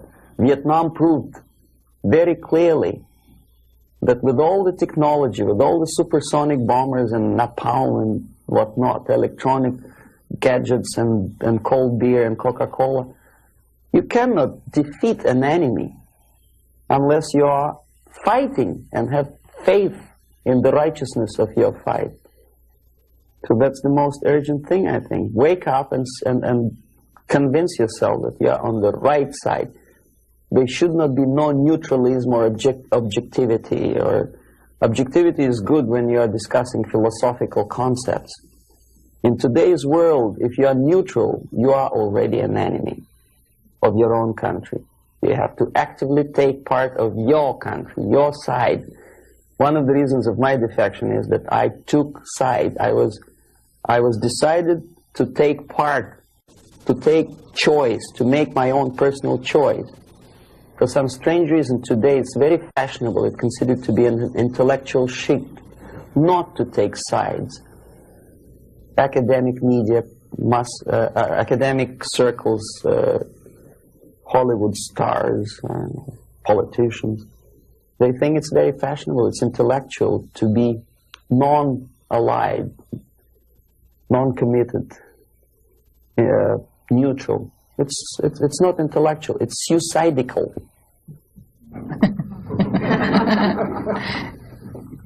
Suicidal. Okay, I'll start with a short explanation. I'm going to show you some slides now. The things that you're going to see, there's nothing new actually. They're reproductions from various media organs in the United States, USSR. Probably you see these pictures 100 times a day. I'm going to give you a different viewpoint on the same things, same facts that you see, and probably don't take much trouble to understand and think what you are seeing. I don't know if you heard my introduction. I'm an ideological subverter, yes, from Russia. Okay. Okay, the idea of showing the slides to you is just to provoke questions in your mind, and later on, if you still have patience with me, I will explain how exactly the system of ideological indoctrination and subversion works. Well, we know that we are living in a time of peace, and we know that recent walkout from the Geneva talks by the Soviets is centered around the nuclear arms and rockets. We don't see much about the Soviet preparedness, a Soviet viewpoint on the military strategy. Well, this is a selection of pictures, only pictures. Confucius said that one picture tells more than 1,000 words. These pictures are from everyday newspapers in USSR. This is what a Soviet citizen looks upon every day. Basically, this is a militaristic spirit, pictures of foreign delegates observing the rockets passing the Red Square. The idea of invasion, unlike in the United States, is not being criticized by the Soviet media at all. On the contrary, it's being forcefully encouraged from the age of, say, 5 or 6 year old. Every Soviet student or schoolboy has to go through military training. This is a picture from a special military school where young kids, well, maybe 4 or 5 years old, are being trained to be future officers of the Soviet army. That's what they do when they grow up. These are the Soviet sailors, Navy officers in a foreign country. We criticize a lot American presence in foreign countries, but we never criticize and we never pay too much attention about these planes landing with ammunition and firearms in, say, countries like Ethiopia. These are the pictures in Time magazine which probably you've seen and then forgotten about it. These are the Soviet tanks on foreign territory. Are there any protest demonstrations in Los Angeles or New York City? No. These are the Soviet military advisors. Nobody tells them Russians go home. How it starts? The media obviously plays a great role. This is a political cartoon from a Western newspaper. You see, it was published sometimes after the Second World War. These 4 columns of peace, pay attention to whom they are being erected. Roosevelt on the left, Churchill on the right, and Stalin in the middle. A peacemaker, Stalin. Okay, this is another thing. Chicago Tribune, January 1945. Destiny's Child. New Year, 45, is born. Look who is looking with love and affection. Churchill, Roosevelt, Chiang Kai-shek, and Stalin. And this is how the Soviet media describes Churchill as a warmonger. Искусство, Moscow, 1951. This is how the Soviet media presents American militarism linked with Nazism.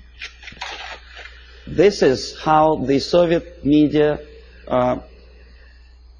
illustrates South African colonialism, not much different from a political cartoon in New York Times or Los Angeles Times. As a matter of fact, almost similar. Growth of inflation due to military expenses. A political cartoon from Pravda newspaper. It could be published as it is in Los Angeles Times. Nobody would wonder. NATO is criticized by the Soviet media, but so it is by the American media. Law and order, justifying the former military criminals. This picture. This is what this is a number of books which I selected in an average university bookstore. Most of them are left-wing propaganda. Erich Fromm, May Men Prevail? The Indochina story, of course, from the viewpoint of left. Lenin's work, How to Deal with Communists, by a former ambassador to USSR. Marx and Engels, Lenin, Herbert Marcuse. The communist movement. These are the books which are included in the list of reading for an average student of political science department in any college of Canada or United States. These are the books which are on sale in United States and Canada. Soviet propaganda. These are the booklets and magazines published by Novosti Press Agency, for which I worked for 12 years. No restriction for these booklets. I found them on the campus of Toronto University. Half of these books I edited myself when I was working for Novosti in Moscow. This is a very interesting thing. It doesn't say much unless I explain what it is. These are the seals attached to crates of books imported from USSR to Montreal. As you can easily see, the seal is unbroken, which means that the customs in Canada didn't bother to see what's inside.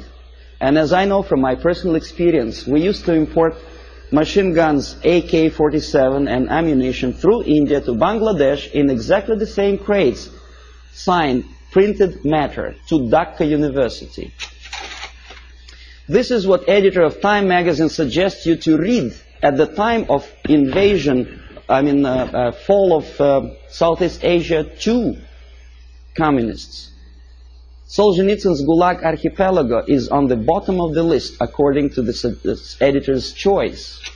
Why on bottom of the list? These are the books which are never included in the list of compulsory reading to in any university or college in the United States or Canada. Look what the student is missing. The Death of Stalin, Childhood in Prison, Ferment in Ukraine, Russian Secret Service, The Great Terror.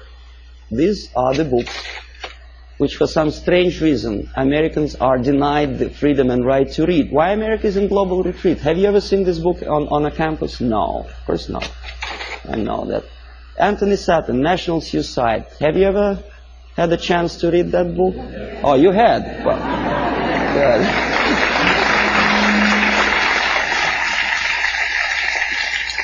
This is another very interesting thing. A description how drugs penetrate into Western society originated in communist world. For some strange reason, that textbook is never included in the list of compulsory reading for students of political science or international affairs. This is the book written by a former member of Communist Party in Czechoslovakia, explaining the tactics of subversion. For some strange reason, it was not published in the United States or Canada. The author had to pay for the publication himself after defecting to the West. This is another interesting example. Exoneration and Ultimatum, written by Richard Romer, a science fiction novel about invasion of the United States into Canada to expropriate the oil and natural gas resources in that neighboring friendly nation. Why it took invasion, I don't understand. 51% or more of the companies are already belong to the United States in Canada, as probably you know already. Who is the author? Richard Romer is a dynamic and dedicated exponent of the needs of potential. And so anyway, he's a friend of Pierre Trudeau, a former military officer. And what he writes is something that Andropov probably would be very happy about. He describes a situation when the only thing that saves Canada from United States military occupation is a call from Andropov to the President of the United States threatening him with the reply or with the military answer to an invasion of Canada by United States. And this is written by a close friend of Pierre Trudeau, a politician, a former military man. Why? Is he a paranoid or am I a paranoid? These are the three books published almost simultaneously, sometimes in the middle of 70s. CIA and the Cult of Intelligence. CIA Diary by Philip Age and the KGB by John Barron. I tried to buy the KGB, but it was not in the bookstores of Canada or United States. The previous two books on the left were. This is the author of the most anti-American book, The Defector to the Communist Side, Philip Age. He is alive. Nobody is threatening his life. Nobody is poisoning him with poisoned umbrella. This is, you know who? He's criticizing CIA for developing a gun to kill communist agents. And he tries to present it as a crime on behalf of United States Intelligence Agency. Why is it a crime? To defend you from the communist agents and to develop a secret gun, which is silent, is a crime. Is there any logic? I don't see any. This is the fellow who also criticizes the United States CIA for developing technical means of bugging USSR embassies on the territory of United States. Why not? I don't see any reason why not. But Mondale obviously does. He knows better. These are the authors who published lists of American agents stationed all over the world. They are alive. They actually make quite a lot of money on that publication. And this is the victim. The chief of CIA in brief was killed when the book of the previous two Americans was published. This fellow is dead. The other two are not. Siberia in 1971 was visited by a group of politicians from Canada. And this is the report about that visit. This is the group. We're shaking hands with the Soviet ambassador. This is a Soviet technical miracle. A pipeline on thermofrost or something. In other words, what Canadians were doing in early 60s is presented to Canadian public as an achievement, a great technological achievement in USSR.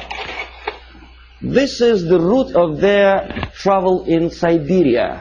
The Canadians covered that much of distance. Please remember that map. I will come back to that question. This is a book published by a Canadian author, Farley Mowat. By the way, Never Cry Wolf, a movie which is made on the basis of Farley Mowat's book. He's a nice fellow, drinks a lot of vodka. He was a guest of Novosti Press Agency, which I was working for. This is another book written by Farley Mowat after returning from Siberia. He was accompanied by a person like myself, a Novosti Press Agency journalist. Glorification of Siberia. This is what this is the route. I promised you to come back to that map, which Farley Mowat, a Canadian progressive writer, covered when he was in USSR. This is what he makes Canadians to believe Siberia looks like. It does, of course. Baikal Lake is a very beautiful natural phenomenon. A nicely dressed Soviet Eskimos or Chukchas, I don't know, some ethnic minorities, friendly talking to each other in fluent English.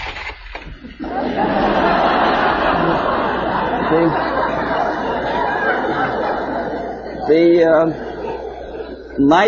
nice motel somewhere in the middle of Siberia. Huge electrical projects. It is true, it is built, but they never mentioned by whom. And this is what I eventually wanted to show you. These are the two routes. First one in red ink by Canadian government delegation. In blue ink by the author Farley Mowat, accompanied by Novosti Press Agency. The black dots are locations of Soviet concentration camps. These people were shown the places where the slave labor is being used by the Soviet government, if you call them government. I call them junta of mass murderers. But there is not a single mentioning, not a word, that those beautiful electric stations were built by slave labor. This is what Canadian reader will never see in the report by Canadian politicians or the progressive writer Farley Mowat. You say, well, that's Russia. This is not a kindergarten. This is a prison for children of prisoners. These are the houses. If an American contractor would build a house like that, I think he will end up in jail. But this is what is being shown to some naive foreigners as achievements of Soviet technology. Naturally, if you follow the editor's choice and advice, you will never understand that the description, the most detailed description of Soviet concentration camp system is put on the bottom of the list.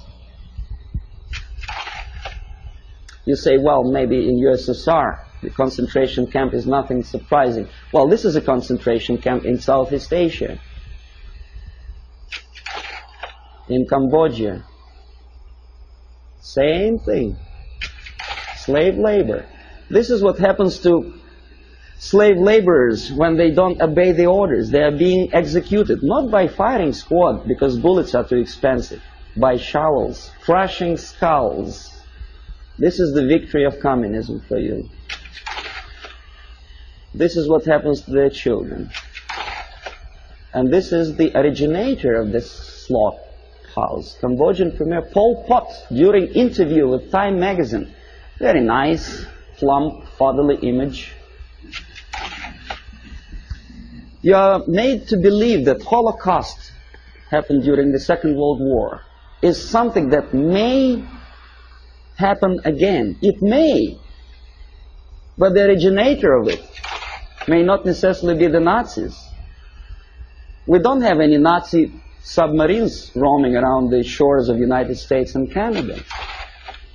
We have liberation forces. That's what Holocaust. This is happening right now after the so-called National Liberation Movement. This is a still from a movie, Holocaust, a television production.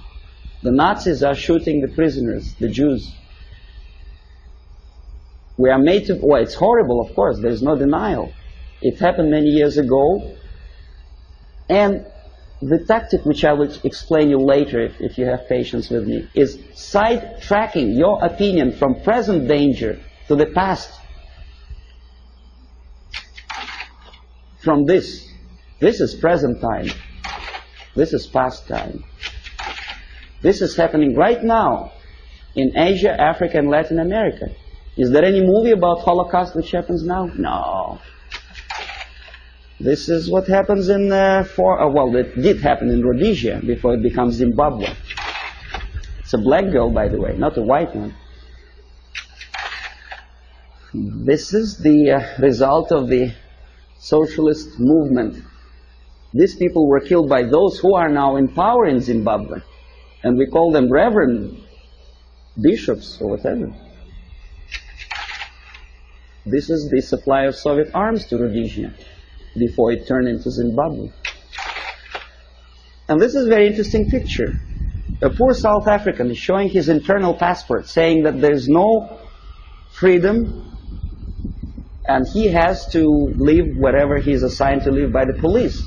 For some strange reason, not a single media outlet in the United States makes a comparison, because in Russia every citizen has a passport like that. And the Asian ethnics in USSR do not have the right to live in those areas which are designed for the whites, and the other way around. But we are getting emotional about this passport. Why not about Soviet passport? The answer is flowing in the wind, how they sing in the wind. Okay, the feeling of guilt. Open any magazine. There are lots of pictures like that. Hungry people asking for your dollar. Donation. Think about it. Emma De Leon has no one else to turn to except you. See how many pictures? I collected them within 1 week. And who helps them? Rock stars. Through United Nations, UNICEF. And how they use this money? They buy arms. Have you noticed that countries like Philippines never ask for donations? Why? Because they have free market system. Oh yes, they have military dictatorship, oppression of civil rights. But for some strange reason, only those countries which are already liberated by Marxists are asking for your donations. Why? And when they get these donations, will you be my friend? This is what Time magazine wants you to think. If not, the implication is this is what's going to happen. Kolwezi, when white miners stationed in this small country, African country, were murdered by so-called National Liberation Movement. This is the result. Raped and murdered after your donations. And who is supporting these movements? Of course, United Nations.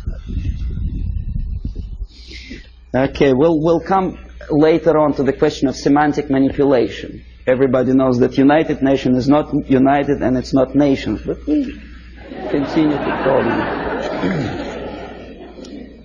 I don't know how many people noticed the striking similarity between the emblem of United Nations and emblem of the USSR. You think it's coincidence? The symbolism is obvious, unless you are blind, of course. Yeah. And the creator of the United Nations Charter is an American, Alger Hiss, standing next to Comrade Molotov, sitting there on the left. We know he was a Soviet spy, but he is at large now. Alger Hiss, he's a lawyer, a respected citizen of the United States, a former Soviet spy. Well, you know, this guy is Daniel Ellsberg. He published secret papers of Pentagon. Why not of Soviet military-industrial complex? He's a respected citizen of the United States. Dr. Spock, Agony of Vietnam. I forget what's his name. Oh, yeah. How many men has to die before they understand I don't remember the lyrics of the song, but it was a very impressive song. When I was a Soviet student, I almost cried when I listened to that. And I thought, my God, what a nice fella. John Baez, very nice couple of kids. Jane Fonda, she was crying on location in Vietnam, beautifully filmed by American Hollywood filmmakers. What is she doing now? Did she ever defend both people? Did she say a word in defense of Vietnamese? Or say about horrors of coming out of this? No, she's busy preaching the health or whatever. And also, she takes part in demonstration against South African racism. Not about this. And not about this. This is liberation movement warriors. Jane Fonda didn't say anything about that racism. A black killed by blacks simply because he is anti-communist. That's just a symbolic picture. Okay, now next thing, I'm going to show you some slides which are also nothing sensational, but may provoke some questions in your mind. Maybe not.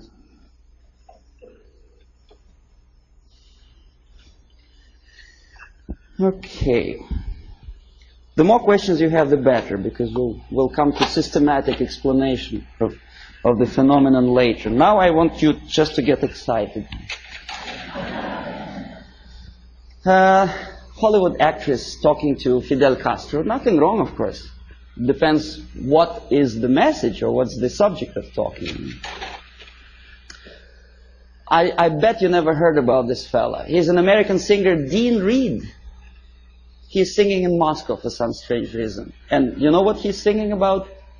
Oppression, civil rights in USA, and about poor Americans who cannot survive. Well, I don't want to be too critical of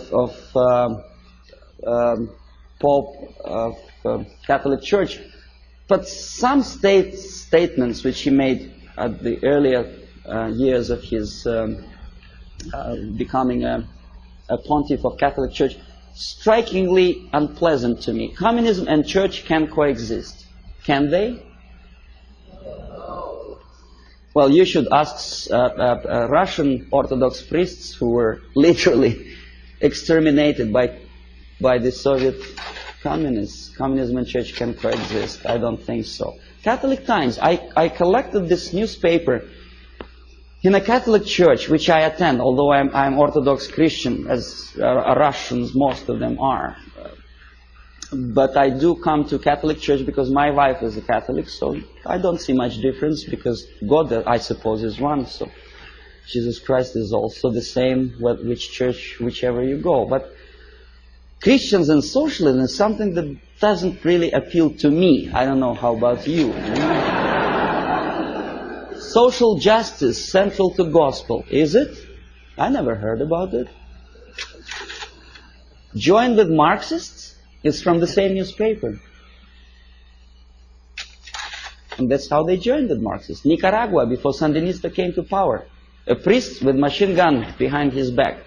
And the machine gun, of course, Kalashnikov, if you know anything about machine guns. Okay, then there are some strange deviations from religious path. What's his name? Jim Jones. Reverend?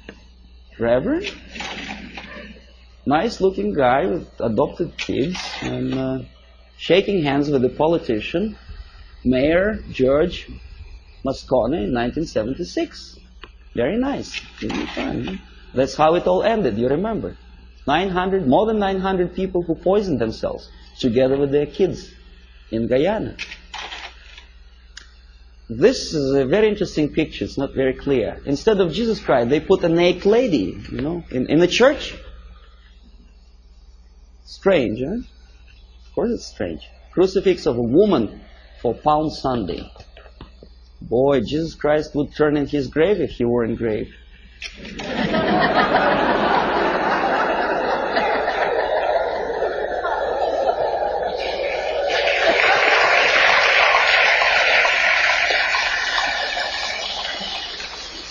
Now this is something that also indicates some strange occurrences within the framework of organized religion. In Struggle, a paper with hammer and sickle, published by a Canadian group of Trotskyites, very dynamic, extremely radical group.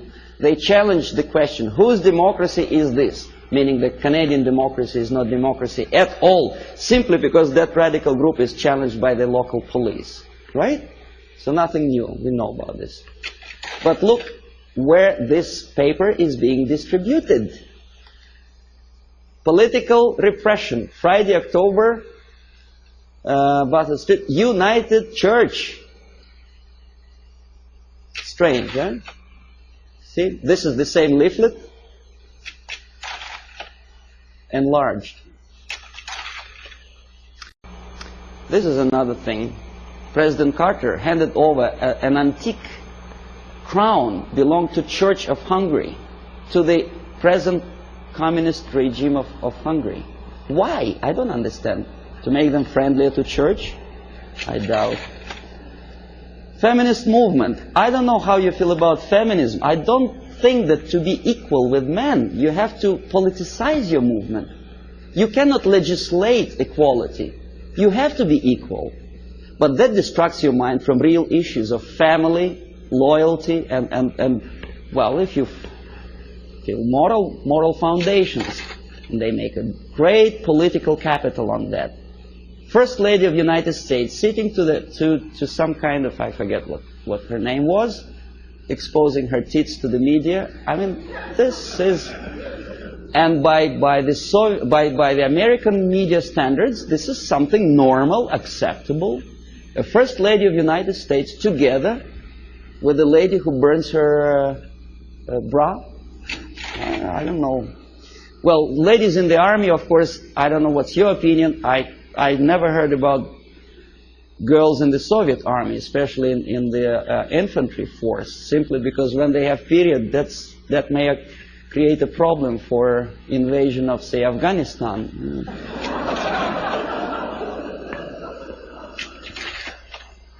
Again, the homosexualism.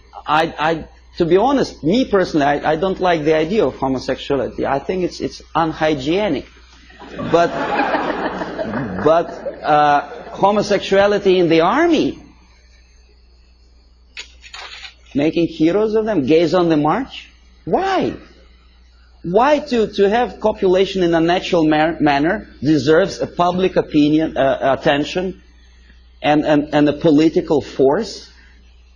Why to politicize something which doesn't belong to politics at all? In the Soviet Union, we have a joke: don't mix politics and prostitution; they are already mixed. We know perfectly well this. The medical science proved that homosexuality leads to distortion in human psychology. This fellow killed 15 kids after molesting them sexually. We know that most of the agents who were recruited by KGB, including McLean and Guy Burgess, were homosexuals. But we are reading in the media that this is something acceptable. More than that, we are made to believe that these people deserve equal rights and respect. Well, that again is a debatable question, whether to like or not to like certain type of music. Me personally, I don't. These two nice ladies, one is younger, the other is a little bit older, both of them wanted, for some strange reason, to shoot President of the United States, defending the environment of the United States, the green trees and vegetation. Why it takes death of United States President to defend the environment, I don't understand. If you do, please explain. Then, of course, glorifying all kind of national liberation leaders, we naturally provoke our own kids to go into some strange liberation movement. You know who I'm talking about. This is the girl who was abducted by terrorists, and then she became terrorist herself, a daughter of a wealthy publisher. Naturally, there are thousands, millions of kids who loved, adored her courage. This is Comrade Carlos. You know who he was? He was trained and educated in Lumumba University, where I was teaching Russian language to the likes of him.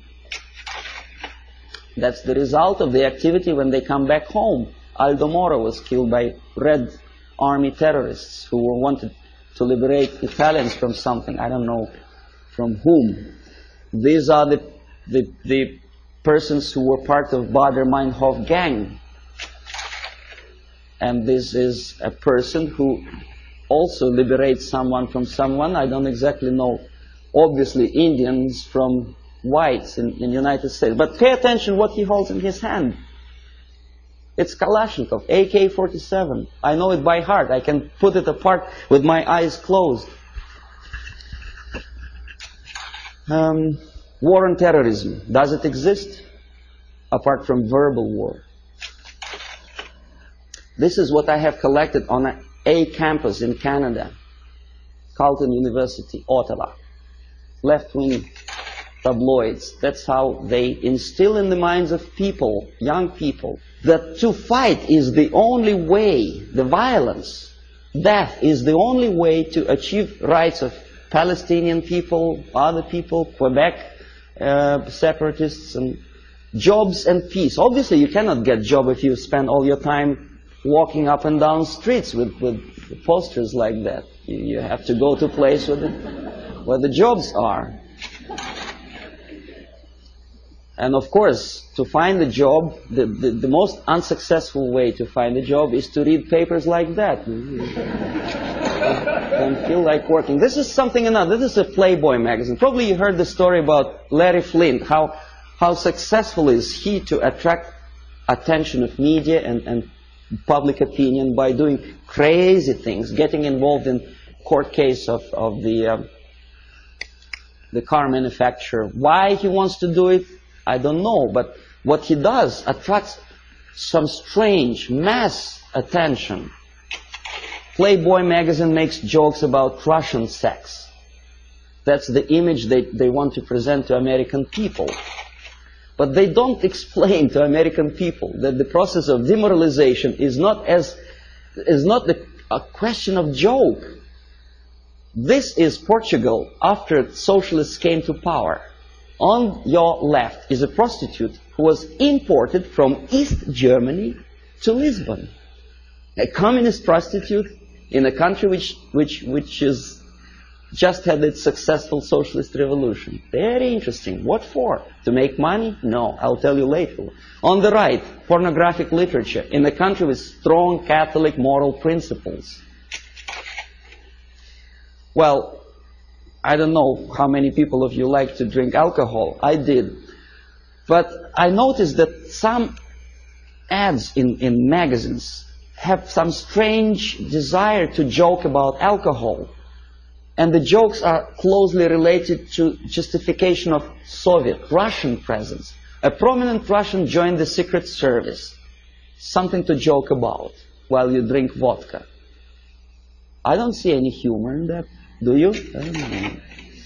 Okay, this is a number of advertising of alcohol. for which Canadians get into hot water. Comes the revolution, anyone can drink McGuinness vodka.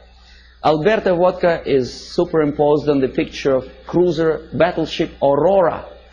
I don't know how many of you know that this is a historical relic in USSR. The revolution, communist Bolshevik revolution, started with the cannon fired from that battleship.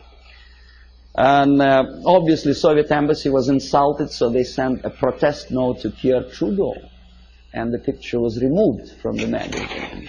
When I was teaching at Carleton University in Ottawa, my superiors forced me to do an IQ test with two groups of my students. The idea was to answer about 100 questions, to give answer, yes, no, or undecided. The more undecided or negative answers you give, the more, according to the compilers of this test, you are adaptable and useful to society. The more positive answers you give, the more questionable is your adaptability and usefulness for your country. This is explanation how to score, how to count the scores. And now see the questions. Telling dirty joke is bad. A good soldier is a patriot. Yes, no, or undecided. Think about it. Every communist should be run out of the country. Yes, no, or undecided. The Bible is the greatest source of truth. Right? God is everywhere. A person who kills another person is a murderer. Yes, no, or undecided.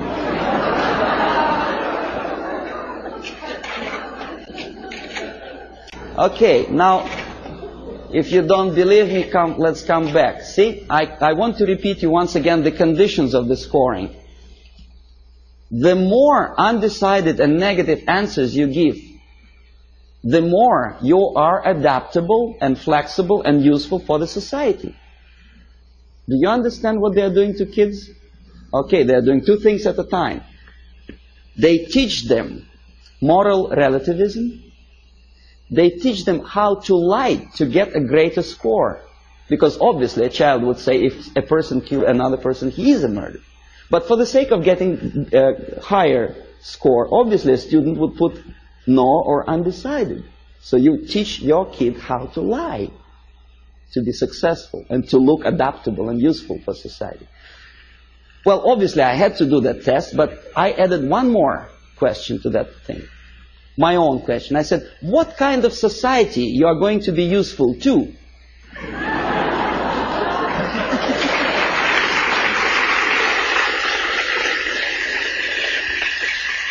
And most of my students give me an excellent answer. They say, a society where there is no moral principle, no respect to God, love, family, and working ethics. Very simple. They are not that stupid. Here we are, Comrade Brezhnev. Now, this is the picture from a Soviet magazine. Obviously, Soviet media tries to project their leaders in the most respectful way. Very impressive, very fatherly, very serious person. There is nothing surprising. What else is new? Of course. But this is Time magazine, an American magazine. The caption is not quite clear, but it says basically that Comrade Brezhnev doesn't give interview to Time magazine. The message is clear. He's a positive, caretaking person. He's too busy to take care of the world problems and economical problems in Russia. It's a very humorous caption. But nevertheless, the impact, if you are not quite concerned about politics, what is your impression about this nice gentleman? Nice, smiling, tired, well... And this is how media presents your leaders.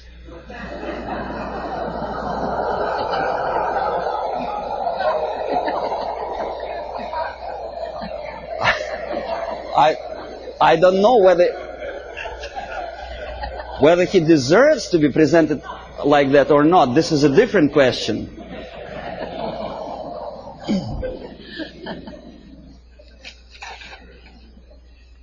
This is Prime Minister of Great Britain about 10 years ago, together with Beatles. You may or may not like Beatles. Me personally, I don't like them. But a prime minister of a country together with entertainers. The Queen, Her Majesty Queen, knighted Beatles, a highest honor which previously in all times was given only to the most deserving patriots of the British Empire, was given to a bunch of monkeys.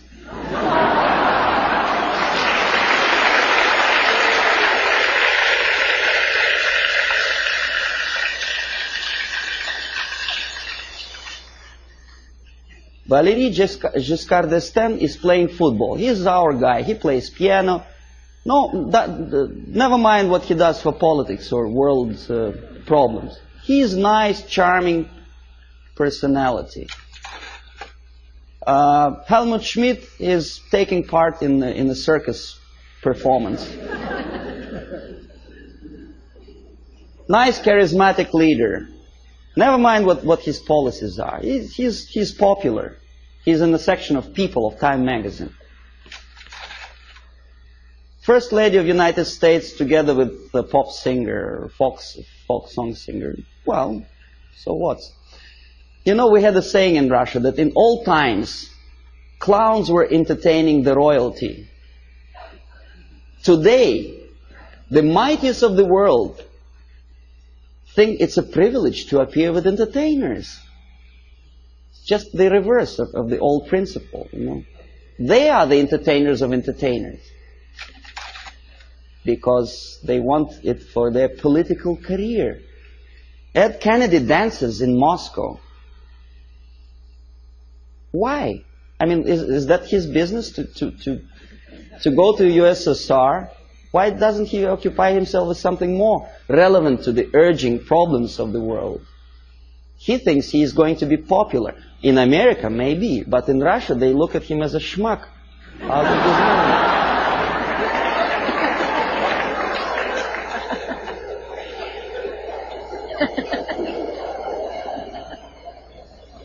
Senator McGovern is talking to a gorilla somewhere in Africa. Not the gorilla monkey, but a young member of National Patriotic Movement. The movement which is indoctrinated by the Soviets, armed and paid for. He thinks he's smart and he's something to admire. I bet the guys who are standing behind don't think this way at all. Well, Kissinger just by mistake is here. Would you buy a second-hand car from this?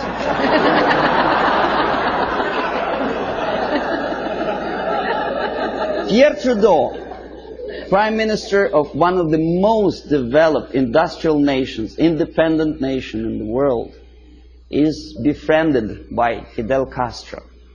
If you remember, Canada never stopped trade relations with Cuba, despite the urge from the United States government's administrations not to sell Cuba strategic technology and materials. No, he wouldn't listen to the United States. He smiles at Fidel Castro. Meanwhile, his wife, estranged wife, Margaret Trudeau, is talking to rock star. I forget his name. That's it. That's him, right? And he is posing for pictures like that. That's the Prime Minister's wife? That's her too. In French Riviera, with some Hollywood actor. Why? 50 years ago, for a thing like that, a Prime Minister would have to resign. It's a shame for a nation. Not anymore. Okay, now détente. It's another debatable question. Why we are so happy, Comrade Nixon?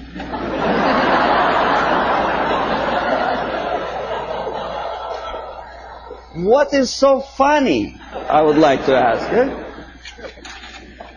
Yeah, smile again. Why? He's standing next to a mass murderer and he's smiling. Why? Pierre Trudeau also attentively listens to Comrade Brezhnev's, I don't know what. West German chancellor is helping Comrade Brezhnev to stand up because the senile leader of Russia is unable to stand up without Western aid.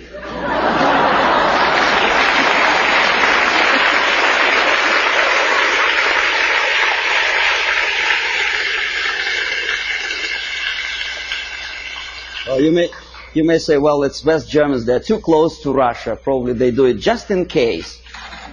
Okay, here's the same thing. Carter is helping. The president of the mightiest power in the world, United States, is helping Comrade Brezhnev. You remember the incident when Brezhnev almost stumbled down the staircase somewhere in Vienna, of course.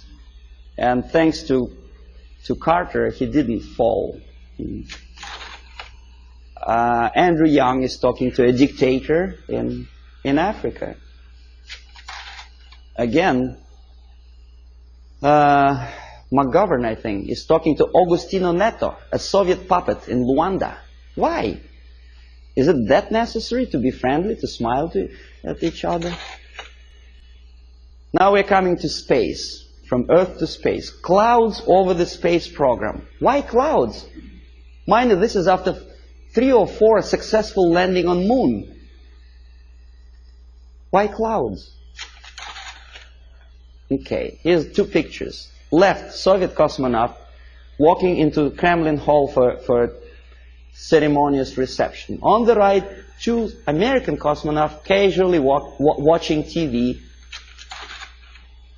On the top, Soviet Politburo talking to the space pilots on orbit. On the lower picture, Lyndon Johnson with, I think that's Glenn, no? An American space pilot. Now, even if you don't know anything about the theory of information, the comparison, mind you, this is a French magazine, it's not a Soviet propaganda. The comparison of the size of the pictures gives you the message already. What is more important? What is more impressive?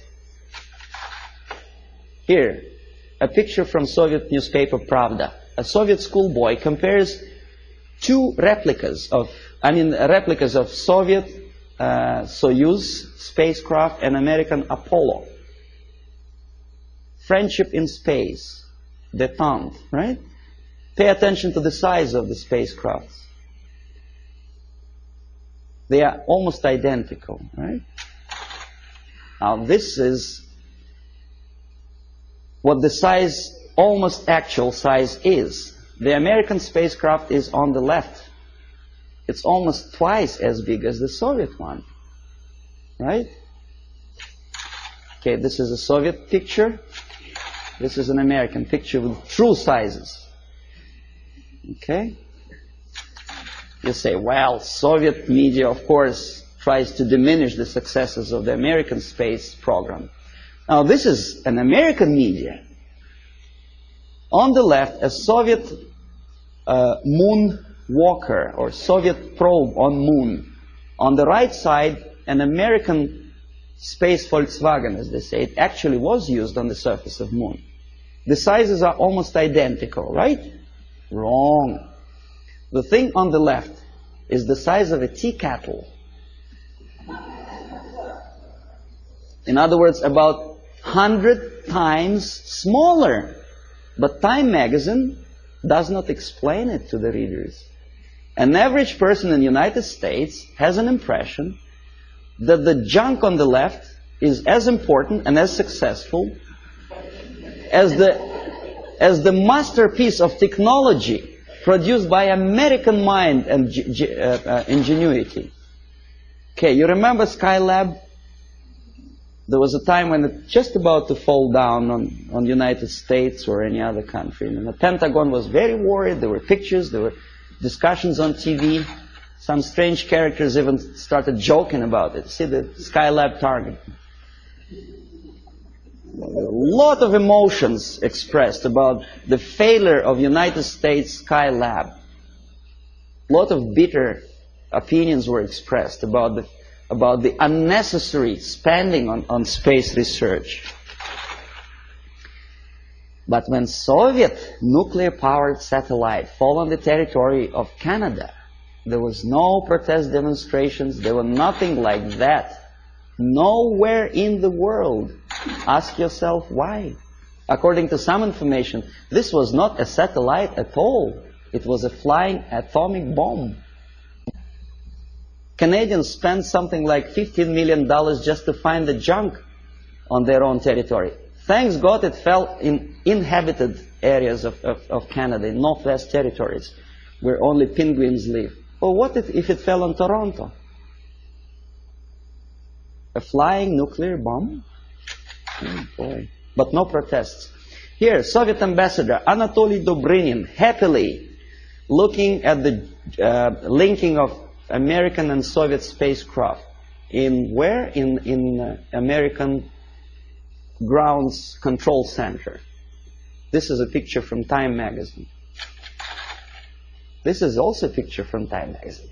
Soviet citizens are watching the same moment, linking of spacecraft. Think about it. Compare. Here, happiness. On the right, American representative of the NASA and Dobrynin, very happy. That's how ordinary Soviet citizens think about the farce in space. They understand perfectly well that linking spacecraft in space is just a fake. It doesn't mean anything. Look at their faces. They are sad. A dream was realized. Was it worth the price? Pessimistic question, right?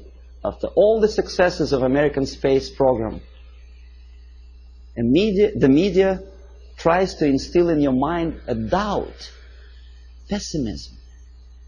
Why? Oh, this is a frog. I don't know how much you know about frogs. I'll tell you that a frog can see a mosquito only if it moves across the area of its vision. If a mosquito quietly sits on a grass blade, the frog doesn't notice it. That's the attitude of American media. They do not notice problem unless it moves, and moves close to Hilton, where they station.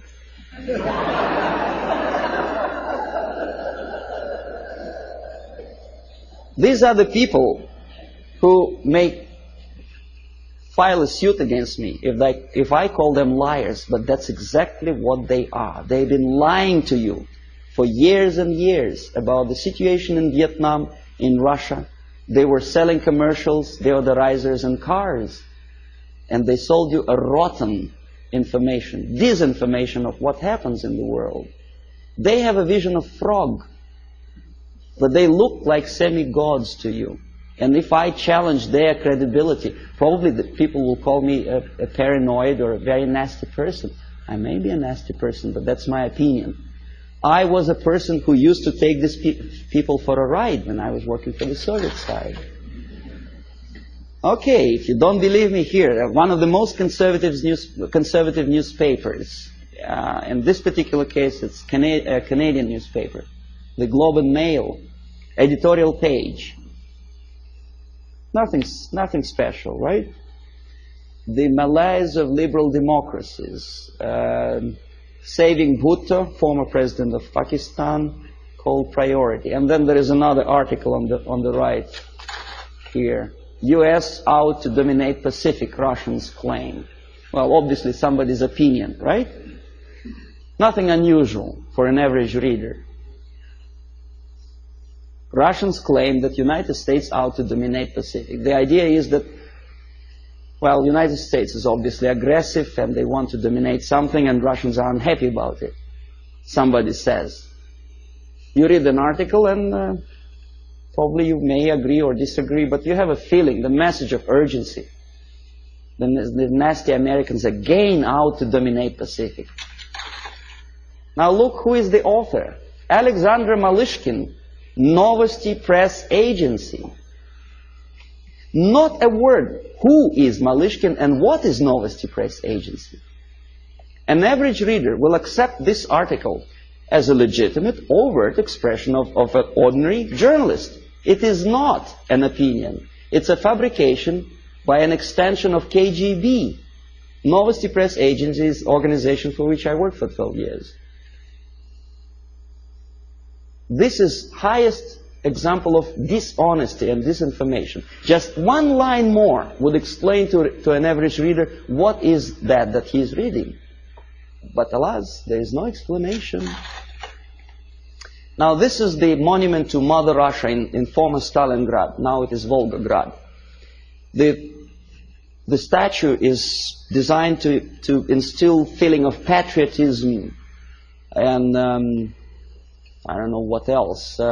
Pride maybe for the motherland. These are the pictures of construction, high-rise apartments in Moscow, glorious achievement of Soviet technology, caviar as an average staple food of Russians.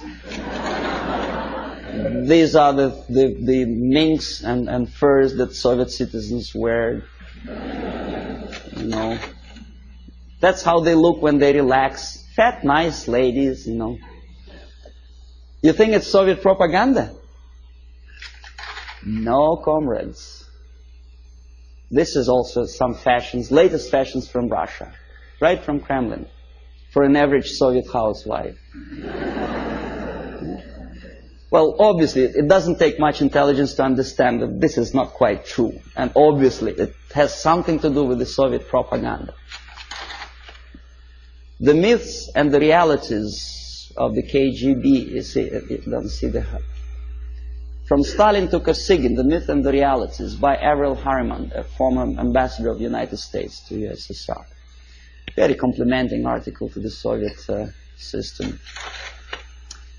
And this is where it comes from. You thought it was from a Soviet magazine, right? No, it's from Look magazine. An American magazine which published that crap. If you don't believe me, I'll tell you that I was a person who accompanied a group of journalists from Look magazine when they came to Moscow on invitation from Novosti Press Agency. I made them to publish that thing, for which I was awarded, I received the bonus, a free ticket to Italy for a week.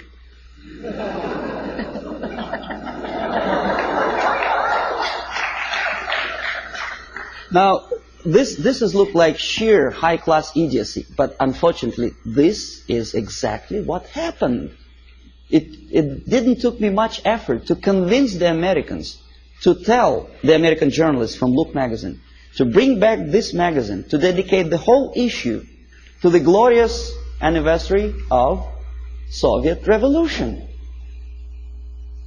This is what you were reading in your American magazine. This is how an average American perceived the Soviet way of life. A happy Soviet citizens. This is what an average girl in Russia wears. This is what they eat and drink. This is how they build their apartment houses. And this is how they're fiercely patriotic. Amazing. Anyway, so I will explain you how it all happens. The last two pictures I will not comment. I want you simply to look close into these eyes.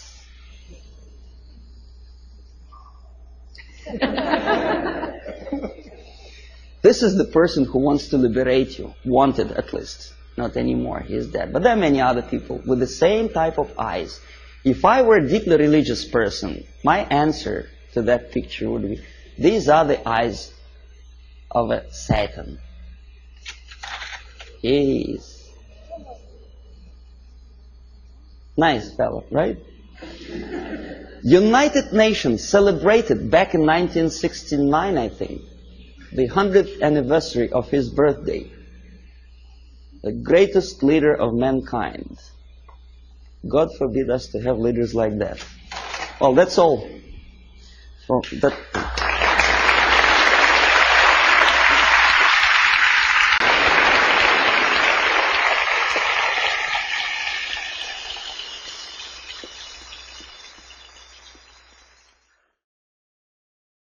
Subversion is the term, if you look in a dictionary or criminal code to that matter, usually is explained as a part of activity to destroy things like religion, government, system, political, economical system of a country. And usually it's linked to espionage and such romantic things as blowing up bridges, sidetracking trains, cloak and dagger activity in Hollywood style.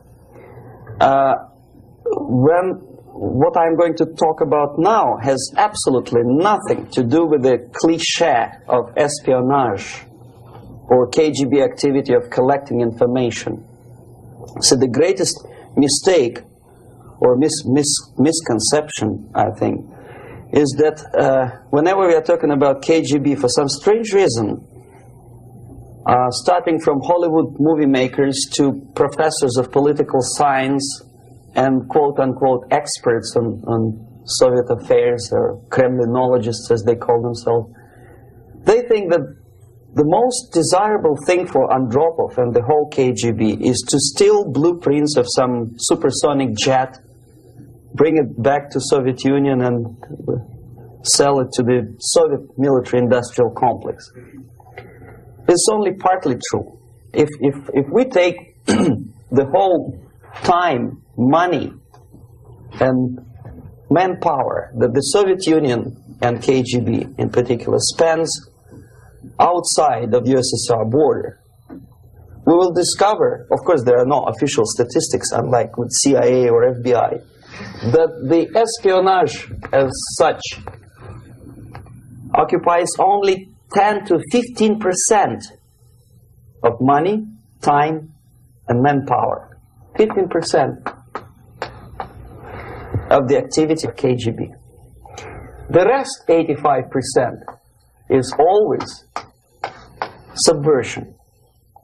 And unlike a dictionary of English, Oxford Dictionary, subversion in Soviet terminology means always a destructive, aggressive activity aimed to destroy the country, nation, or geographical area of your enemy.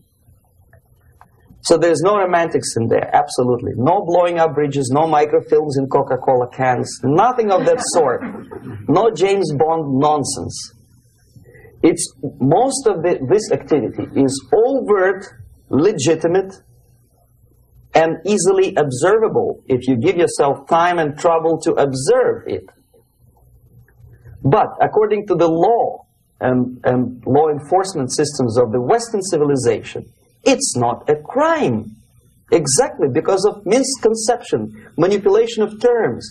We think that subverter is a person who is going to blow up our beautiful bridges. No.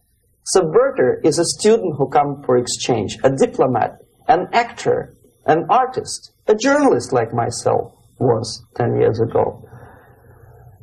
Now, subversion is an activity which is a two-way traffic. You cannot subvert an enemy which doesn't want to be subverted. If you know history of Japan, for example, before 20th century, Japan was a closed society.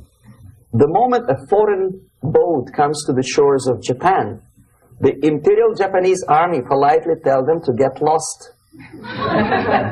And if American salesman comes to the shore of Japan, let's say 60 or 70 years from now back, and says, oh, I have a very beautiful vacuum cleaner for you, with the good financing, he says, please leave us, we don't need your vacuum cleaner.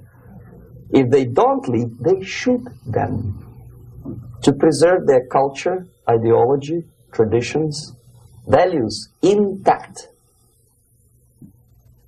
You were not able to subvert Japan. You cannot subvert Soviet Union because the borders are closed. The media is censored by the government. The population is controlled by the KGB and internal police. With all the beautiful glossy pictures of Time magazine and Magazine America, which is published by the American Embassy in Moscow, you cannot subvert Soviet citizens because the magazine never reaches Soviet citizens. It's collected from the newsstands and thrown to garbage can. Subversion can be only successful when the initiator, the actor, the agent of subversion has a responsive target. It's a two-way traffic. United States is a receptive target of subversion. There is no response similar to that one from United States to the Soviet Union. It stops halfway somewhere. It never reaches here. The theory of subversion goes all the way back 2,500 years ago. The first human being who formulated the tactics of subversion was a Chinese philosopher by the name of Sun Tzu.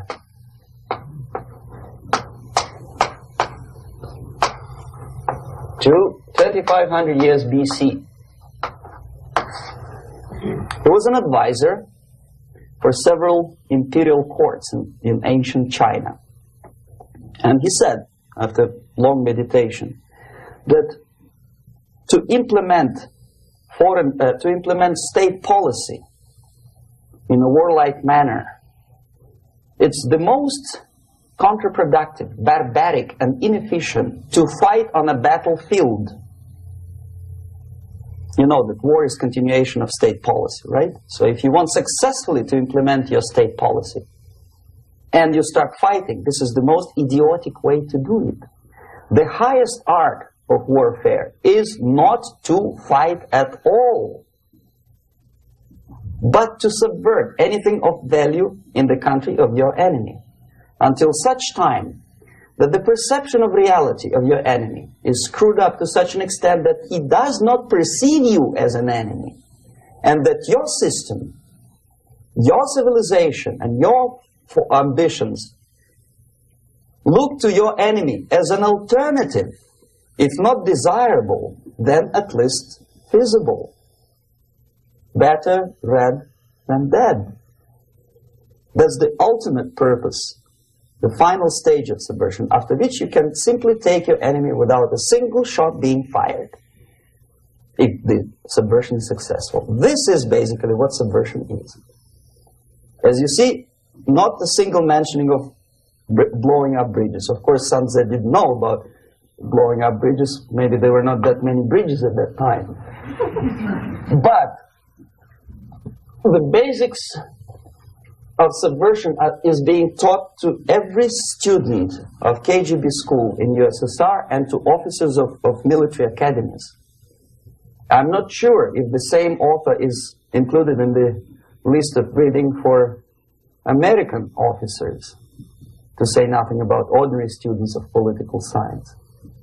I had difficulty to find the translation of Sun Tzu in the library of a university in Toronto and later on here in Los Angeles. But it's a book which is not available. It is forced to every student in USSR.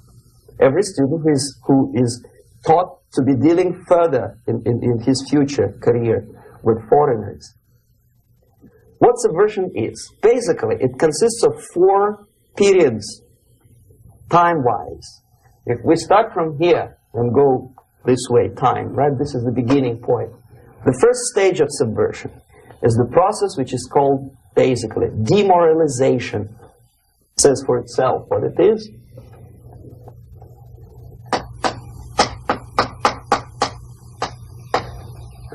It takes from,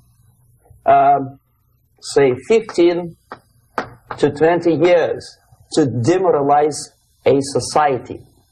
Why 15 or 20 years?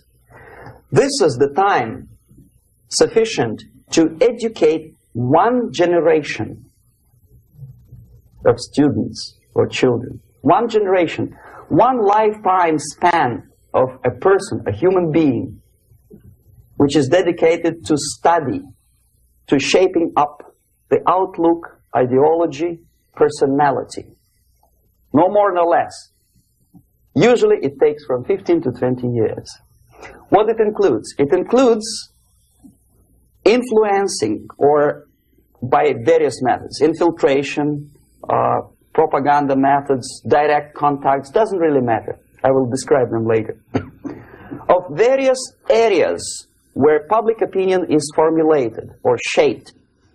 Religion, educational system, social life, administration, law enforcement system, military, of course, and labor and employer relations, economy. Okay? 5 areas. I will not write them down because we will not have enough space. Sometimes when I describe all the methods, students ask me question, are you sure this is the result of the Soviet influence? Not necessarily. You see, the tactic of subversion, about which I'm talking, is similar to the martial art, the Japanese martial art.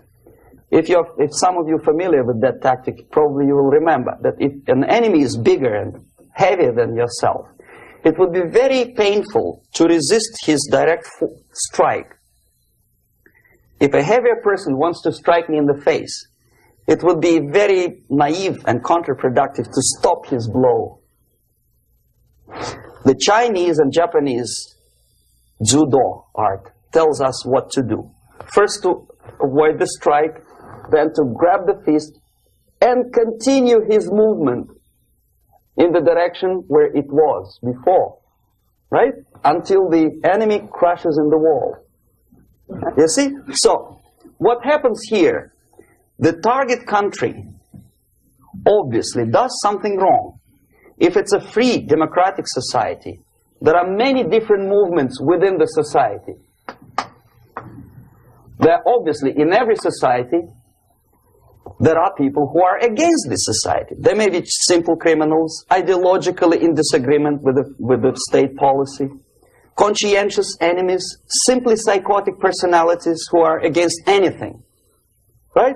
And finally, there are a small group of agents of a foreign nation, bought, subverted, recruited. Right? The moment all these movements will be directed in one direction, right? This is the time to catch that movement and to continue it until the movement forces the whole society into collapse, into crisis, right? So that's exactly the martial art tactic. We don't stop an enemy.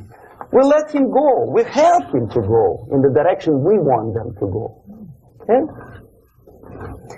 So, on the stage of demoralization, obviously there are tendencies in each society, in each country, which are going to opposite direction from the basic moral values and principles. To take advantage of these movements, to capitalize on them, is the main purpose of the originator of subversion. So we have religion, we have education, we have social life, we have power structure, we have labor relations, unions, and finally we have law and order. 1, 2, 3, 4, 5, 6. Okay? These are the areas of application of subversion. What it means exactly?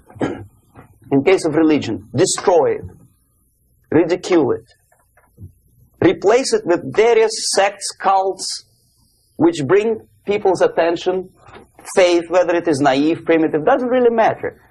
As long as the basically accepted religious dogma is being slowly eroded and taken away from the supreme purpose of religion, to keep people in touch with the supreme being, that serves the purpose. Therefore, replace it, accepted, respected religious organizations with fake organizations.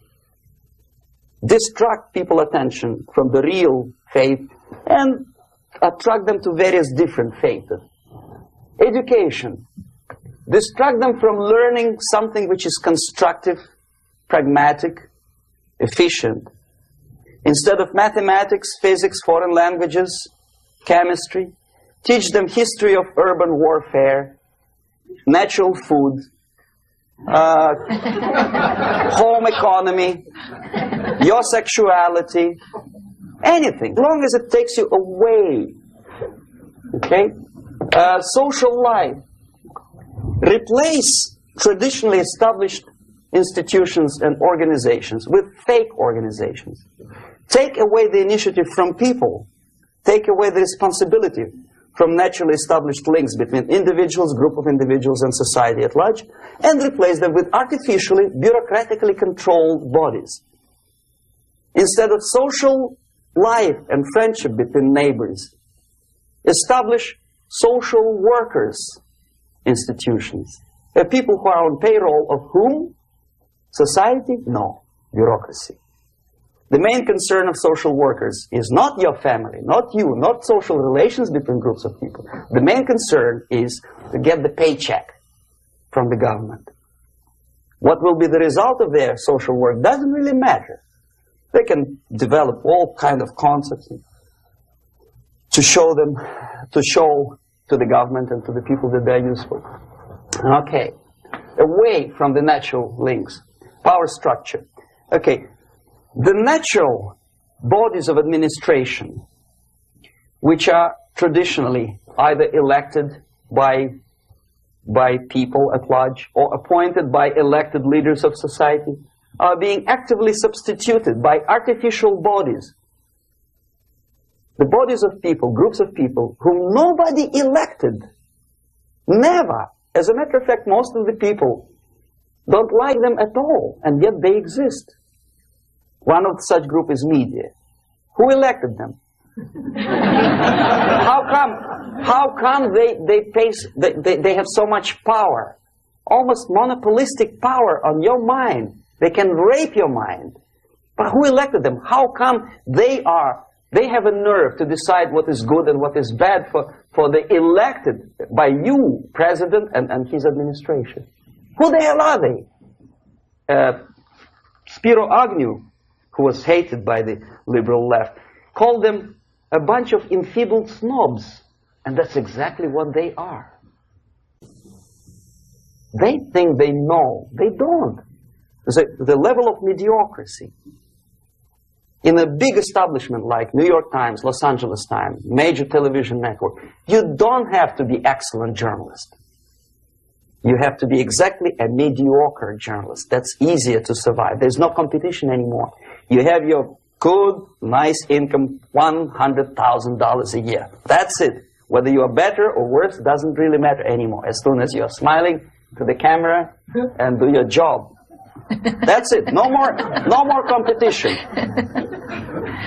Power structure slowly is eroded by the bodies and groups of people who do not have neither qualification nor the will of people to keep them in power, and yet they do have power. Okay. Together with that, there is another process. Law enforcement, law and order organization and structure is being eroded. For the last 20, 25 years, if you see old movies and new movies, you can see that in new movies, a policeman, an officer of the United States Army looks dumb, angry, psychotic, paranoid. A criminal looks nice, kind of, well, he smokes hash and shoots the whatever drug, but basically he's a nice human being. He's creative.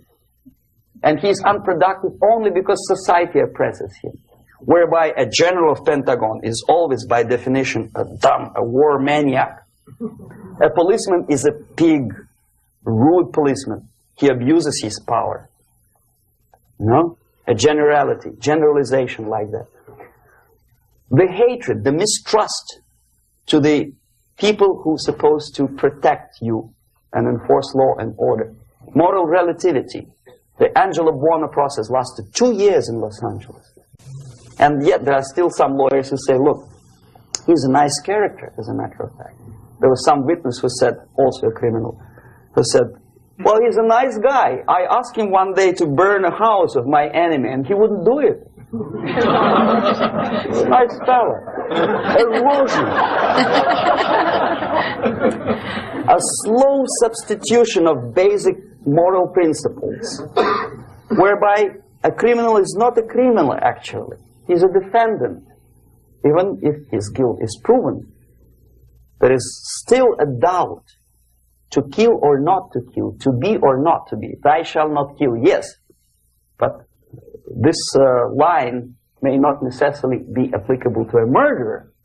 Thou shalt not murder. That should be the presumption, not that thou shalt not kill.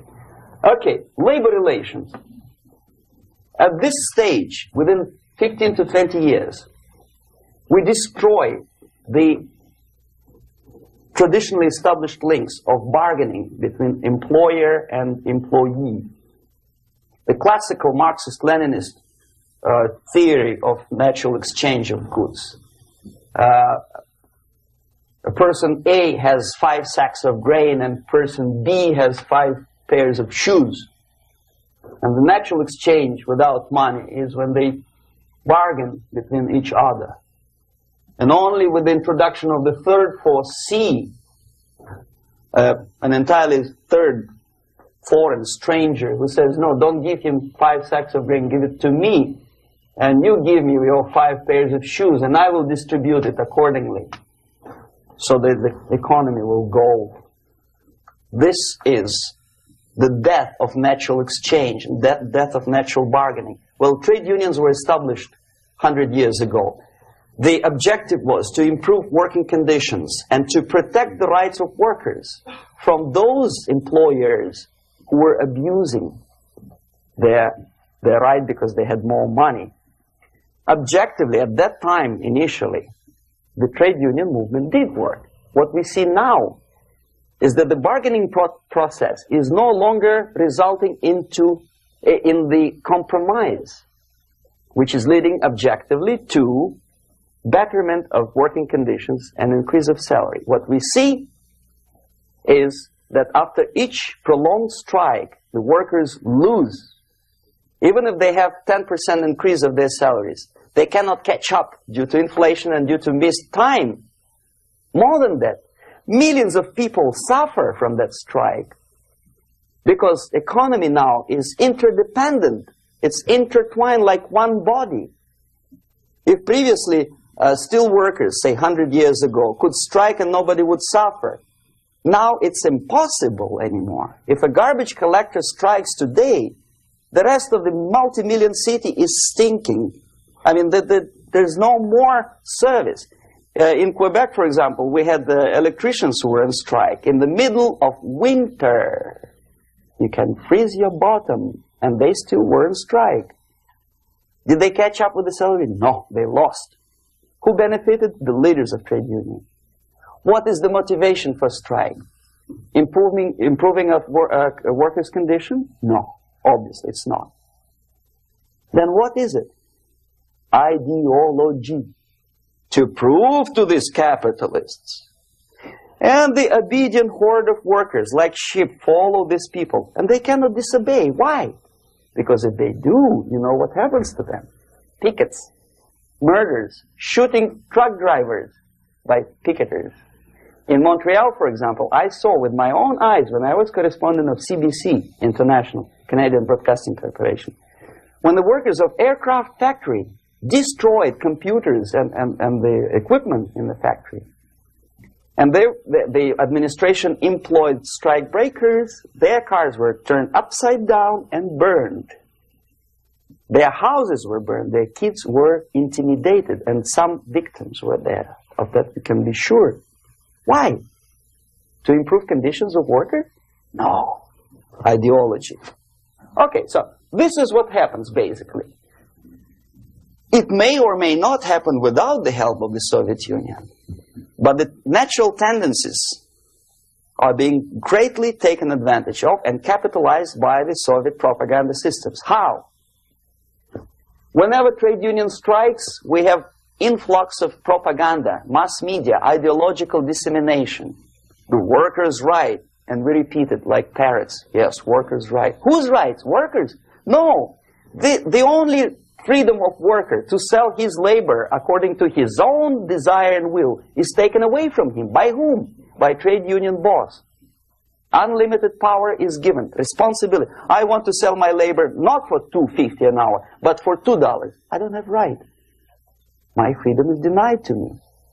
I know that if I sell my work for $2 an hour, not for $3 an hour, I will compete better with the other guy who is lazy and more greedy. I don't need $3. I need only $2. No, I was made to believe by media, by business, by advertising agencies that I need more and more and more. Have you ever heard any advertising on TV to consume less? No. No way. Whether you need a six-cylinder car or not, you have to buy it. And hurry up. When I was driving here on the local radio station, an excited announcer said, "You hurry up, rush and save, save, save. There is a pantyhose sale." Save by buying more. See? Of course. It would be too naive to expect that KGB makes that advertising agency to do such a crazy commercial. No, of course not. But what we did when I was working for Novosti Press, we would snow plow editorial offices, student organizations, religious groups with literature of class struggle. If not directly Marxism-Leninism propaganda, then a propaganda of a legitimate aspirations of working class, betterment of life, equality. Equality, mind you.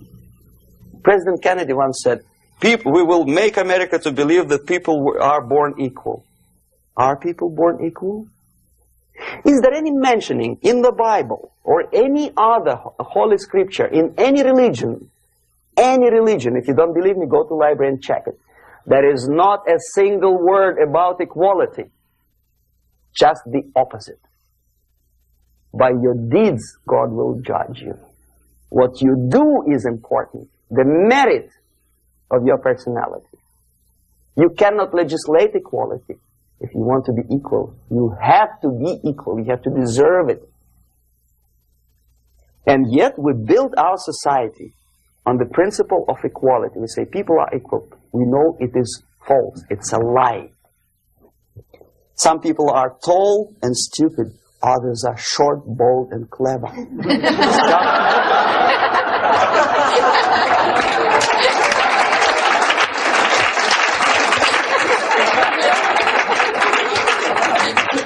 If we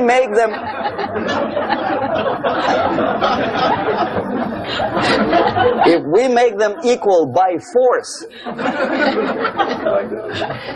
if we put the principle of equality in the basis of our socio-political structure, it's the same thing as building a house on sand. Sooner or later it will collapse, and that's exactly what happens. And we, as Soviet propaganda makers, are trying to push you in the direction which you go yourself. Equality, yes, equality. People are equal. Land of equal opportunities. Is it true or not? Think about it.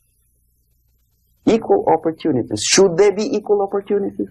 For me and for a lazy bastard who come here from some other country and immediately registers as a welfare recipient benefits?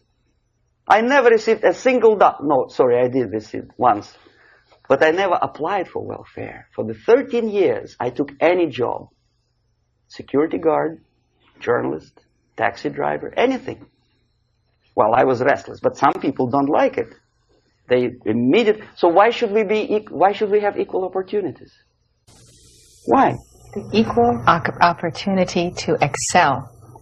Equal opportunity in equal circumstances, yes, but we know people are different. To excel, yes, provided we reach the same level of excellency, perfection, which is hypothetical, distant future. Yes, maybe.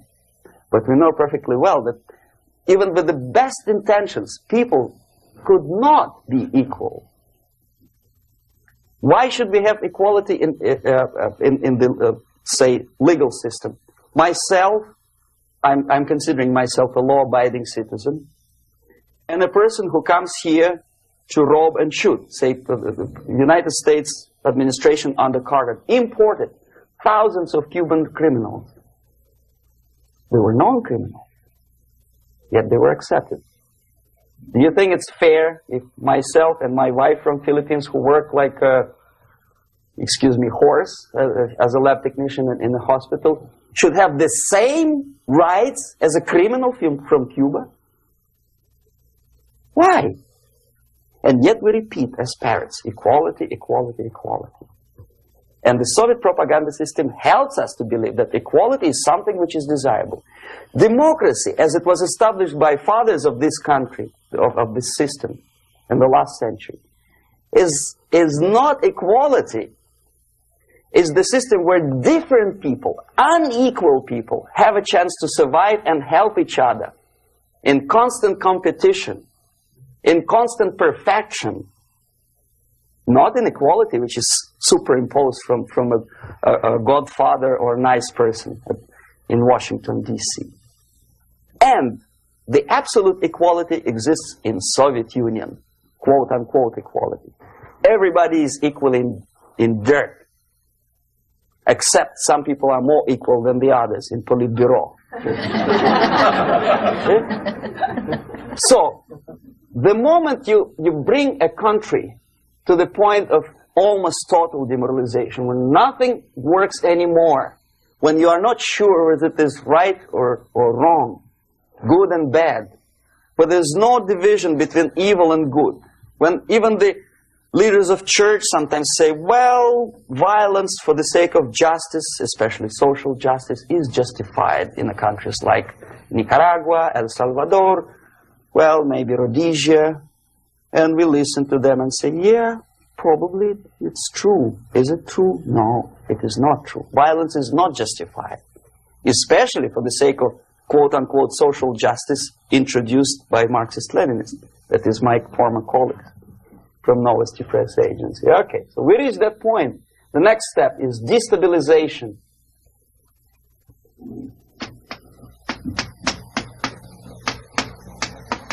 Again, this word says for itself what it is. To destabilize all the relations, all the accepted institutions and organizations in a country of your enemy. How you do it? You don't have to send a battalion of KGB agents to blow up bridges. No. You let them do it themselves. The area of application is, again, it's narrower now. Not like the previous case. The overt legitimate actions of the KGB in this case would be hardly noticeable. There is no crime if a professor who recently went to USSR introduces a course of Marxism-Leninism in a Californian college, for example. Nobody is going to come to his doorstep and say, okay, mister, come, you are under arrest. No, it's not a crime. It's not even considered a moral crime against your country. So the area of application here is narrowing down to economy, again, labor relations, right? To law and order, plus military. And economy, law and order. Yes, and again, the media, but wider scope, little bit different. I'll explain you later. Okay, basically 3 areas. Economy. The radicalization of bargaining process. If on that stage we still could achieve, theoretically, some positive compromise between the negotiating sides with say, arbitrary, introduction of arbitrary judges, a third side, objectively judging the demands of both sides. Here it's radicalization. On the stage of destabilization, we cannot come to compromise even within a family. The husband and wife couldn't figure out which is better. Husband wants his kids to eat at the table, and wife wants a child to roam around the room and drop food all over the floor. They cannot come to compromise unless they start a fight. It's impossible to reach a compromise, constructive compromise, between neighbors. Some people say, I don't like you to watering your lawn at that time because exactly at that time I'm walking my dog and he's getting nervous. He cannot pass his bowels, you know. So they cannot compromise. They go to a civil court or something like that. Radicalization of human relations. No more compromise. Fight, fight, fight. The normal, traditionally accepted relations are destabilized. The relations between teachers and students in schools and colleges fight. The relations between, in economical sphere, between laborers and employers are further radicalized. No more acceptance of the legitimacy of demands of workers. Unlike Japanese, with the theory Z, if you ever heard about it, where the workers are involved in decision-making process, therefore they don't have moral incentive to fight their bosses. In the United States, it's just the opposite. The harder is the fight, the better. The more heroic they look. When the Greyhound network was on strike recently, the correspondents of local TV networks all over the United States were approaching these strikers, and they say, oh yes, we are doing something nice. They look like heroes, and they were proud. There was some family, the husband was bus driver. Now they decided in a protest against the bosses to camp somewhere in the forest.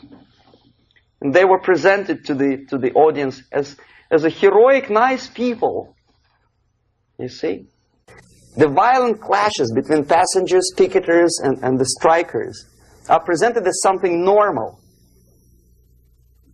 10, 15, 20 years ago, we would be angry, say, why so much hatred? Today we are not. We say, well, commonplace. Radicalization, militarization sometimes. As I explained on that stage, I took a step a little bit further. Shooting people. Okay, law and order now also is pushed into the area where previously people settled their differences peacefully and legitimately. Now we are getting with this court cases in the smallest irrelevant cases. We cannot solve our problems anymore. The society at large becomes more and more antagonistic between individuals, between groups of individuals, and the society at large. The media puts himself in the opposition to the society in general, at large. Separate, alienated. Okay? On that stage, you remember I was talking a couple of hours ago about the sleepers.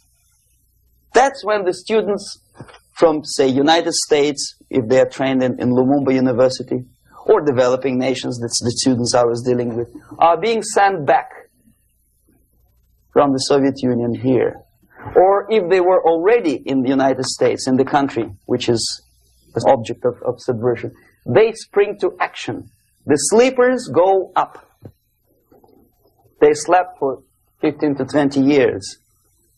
Now they become leaders of groups, preachers, I don't know, public figures. Prominently they actively include themselves in a political process. All of a sudden we see a homosexual.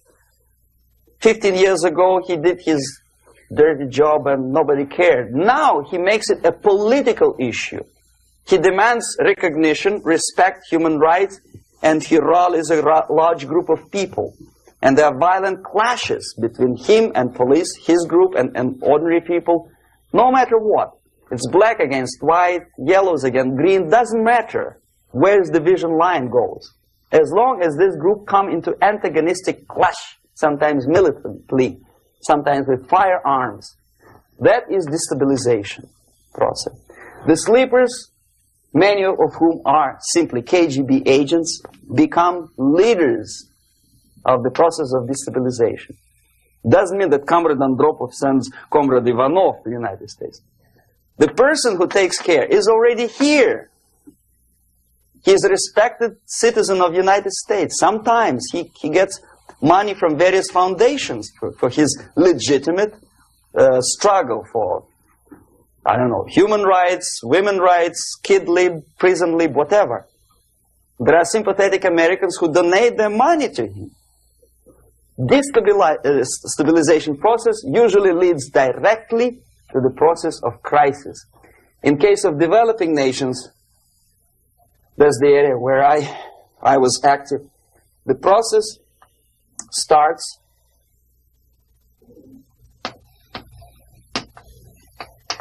when the legitimate bodies of power, the social structure collapse. It cannot function anymore. So instead, we have artificial body injected into society, such as non-elected committees. You remember I was talking about them here.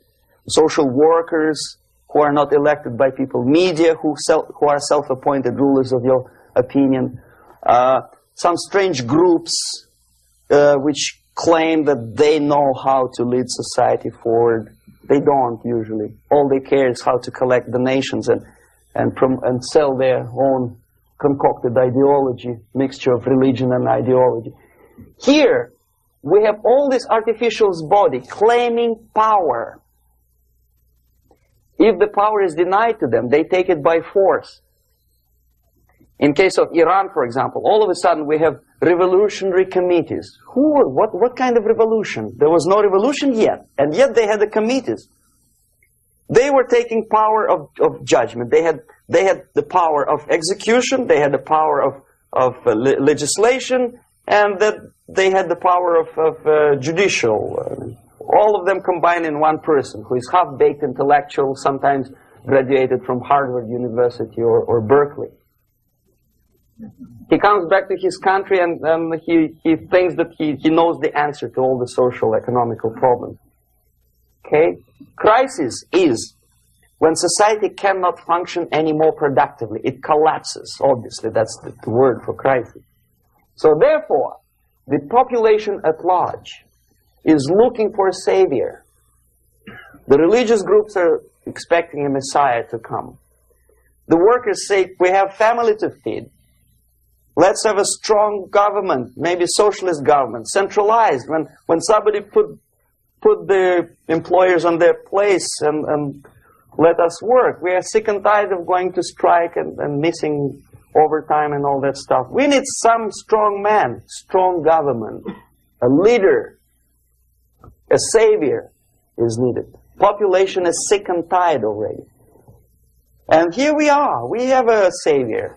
Either a foreign nation comes in, or the local group of leftists, Marxists, no matter what they call themselves, Sandinista, a reverend or some sort, Bishop Muzureva, like in Zimbabwe, doesn't matter. A savior comes and says, I will lead you. So we have two alternatives here. Civil war and invasion. Okay? See how it goes? Civil war, we know what it is. Lebanon is the best example. The civil war, which was artificially implanted in Lebanon by injection of force of PLO, Palestinian Liberation Organization. Invasion we had in many other countries like Afghanistan, name any East European country, it was invaded by the Soviet army. But the result is the same. The next stage is normalization. Normalization is a very ironic word, of course. It is borrowed from 1968 situation in Czechoslovakia, when the Soviet propaganda and after them New York Times declared the country is normalized. The tanks moved into Prague, so there is no more Prague Spring, there is no more violence. Normalization. At that stage, the self-appointed rulers of the society don't need any revolution anymore. They don't need any radicalism anymore. So this is the reverse from destabilization. Basically, it is stabilizing the country by force. So all the sleepers and activists and social workers and liberals and homosexuals and professors and Marxists and Leninists are being eliminated physically sometimes. They've done their job already. Okay? They are not needed anymore. The new rulers need stability to exploit the nation, to exploit the country, to take advantages of the victory. Okay? So no more revolutionaries, please. And that's exactly what happens in a number of countries. You remember Bangladesh? This is the crisis in which I was instrumental. First they had Mujibur Rahman. In 1971, he was the leader of People's Party, Awami League, with mustache like Stalin. He was in Russia many times. In 5 years, he was shot by his former colleagues, Marxists. He fulfilled his function. In Afghanistan, it happened 3 times. First there was Taraki, then there was Amin, now there's Babrak Karmal. They killed each other successively, one after another. The moment he fulfills his duty, the first one demoralized country, the second destabilized, the third one brought it to crisis. Goodbye, comrades. Babrak Karmal comes from Moscow and put into the seat of power. Same thing happened in Grenada recently. Maurice Bishop, Marxist, was killed by Austin, what's his name, General something, who was also a Marxist. Right? So no more revolutions, please. Normalization now. From now on, no more strikes, no more homosexuals, no more women lib, no more kid lib, no more lib, period. A good, solid, democratic, proletarian freedom. That's it. Now, to reverse this process takes enormous effort. When today, United States had to invade Grenada to reverse the process of subversion. Some people say, boy, this is not good, it's not kosher to invade the beautiful country, island of Grenada. Well, why didn't you stop the process here, when Grenada was just approached by leftists? Why not to prevent Maurice Bishop to come in power in the first place? Did Grenadians want him? Very questionable. They didn't know who was Maurice Bishop in the first place. He came to power by coup d'etat himself. Okay? No, we let the situation develop further and further and further until the crisis and normalization very soon. And then the United States decided to invade country, discovering that the country was absolutely a military base for the Soviet Union. Of course it's a drastic measure. Of course it's a pity that Marine Corps had to lose, what, 17 lives. Very bad. Why not to stop the process before it comes to crisis? Oh no, intellectuals will not let you. It's interference into domestic affairs. They're very careful not to let American administration to interfere in domestic affairs of Latin American countries. They don't mind Soviet Union interfere in these affairs. Okay. So to reverse this process, from here, it takes only and always military force. No other force on earth can reverse this process at this point. At this point, it does not take military invasion of the United States Army. It takes strong action, like in Chile. A CIA covert involvement to prevent the savior from outside to come into power and to stabilize country before it erupts into civil war. Okay? Support the right-wing conservative forces. By money, by crooks or love, doesn't matter. Stabilize the country. Don't let the crisis develop into civil war or invasion. Oh no, your liberals will say it's against the law. The Congress will not appropriate money for covert actions of CIA. Why not? Should we wait till the normalization come and Soviet tanks land in Los Angeles airport? Now, at that point, at the point of destabilization, also the process could be reversed. Again, easily than this. No CIA involvement at this point. You know what it takes here?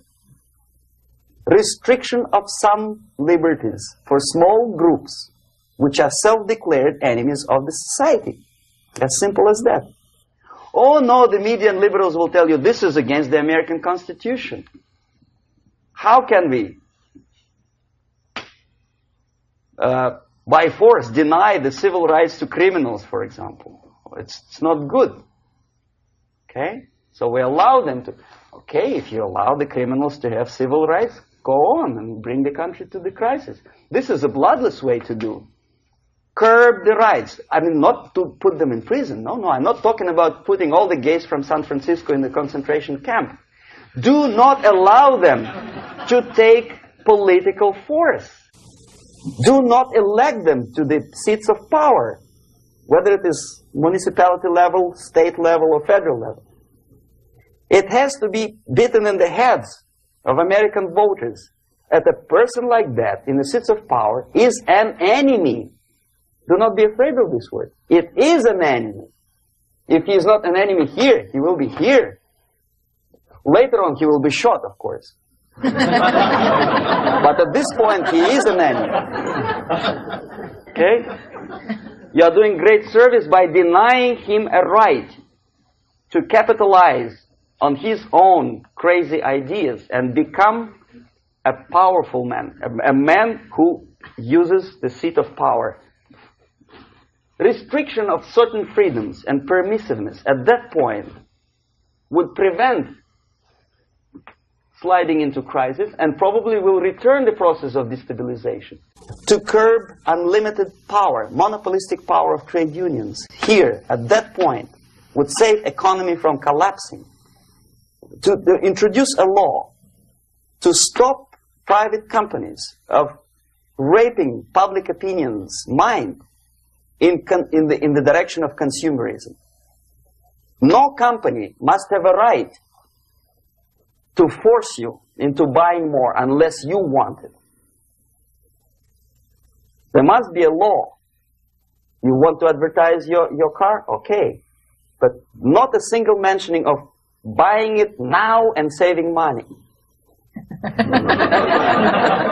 It must be against the law to force people to consume more. Self-restraint. Previously, before this process started, the self-restraint was a business of church, religion. Because our preachers, the fathers of church, would tell us, material values are good, but it's not the prime function of human being. Because you have to live with something. Obviously, the design for our life is not to consume more deodorants. There must be something greater. If such a complicated instrument as human body was created, obviously there must be some higher purpose for that.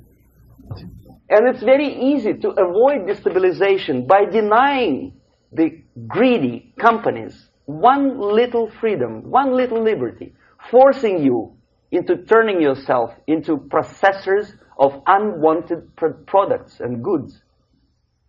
They turn you into machines, like the worm who there's inlet and outlet. So, and how long an average appliance lasts these days? Less than a year. Why? Where's workmanship? Oh, we want you to buy more. Okay. Destabilization process could be easily overcome if, as I say, the society, by its own will or after persuasion by the leaders, will come to the idea of self-restraint. It's so hard, we want to consume more, but you have to. Unless you will come to this stage, when, as we say in Russia, if Sahara Desert ever becomes a communist state, there will be shortage of sand. So you have to curb your... You have to curb your expectations at this point before it's too late. But no, we don't want to do it. Demoralization process. Again, it's the easiest thing to reverse. First of all, by restricting import of propaganda. The easiest thing to do. Unlimited, unrestrained import of Soviet literature, Soviet journalists, giving Soviet propaganda and ideological agitators equal time on American TV network. It has to be stopped. And it's easier. They won't be offended, mind you. As a matter of fact, they will respect America more. But when my former colleague Vladimir Posner appears on Nightline and Ted Koppel asking, well, Vladimir, what do you think about this? And that? What can he think? He's an instrument of propaganda. He thinks what Comrade Andropov tells him to think. He's just a nice, articulate mouthpiece of the Soviet subversion system. And Ted Koppel makes you believe that my friend Vladimir Posner thinks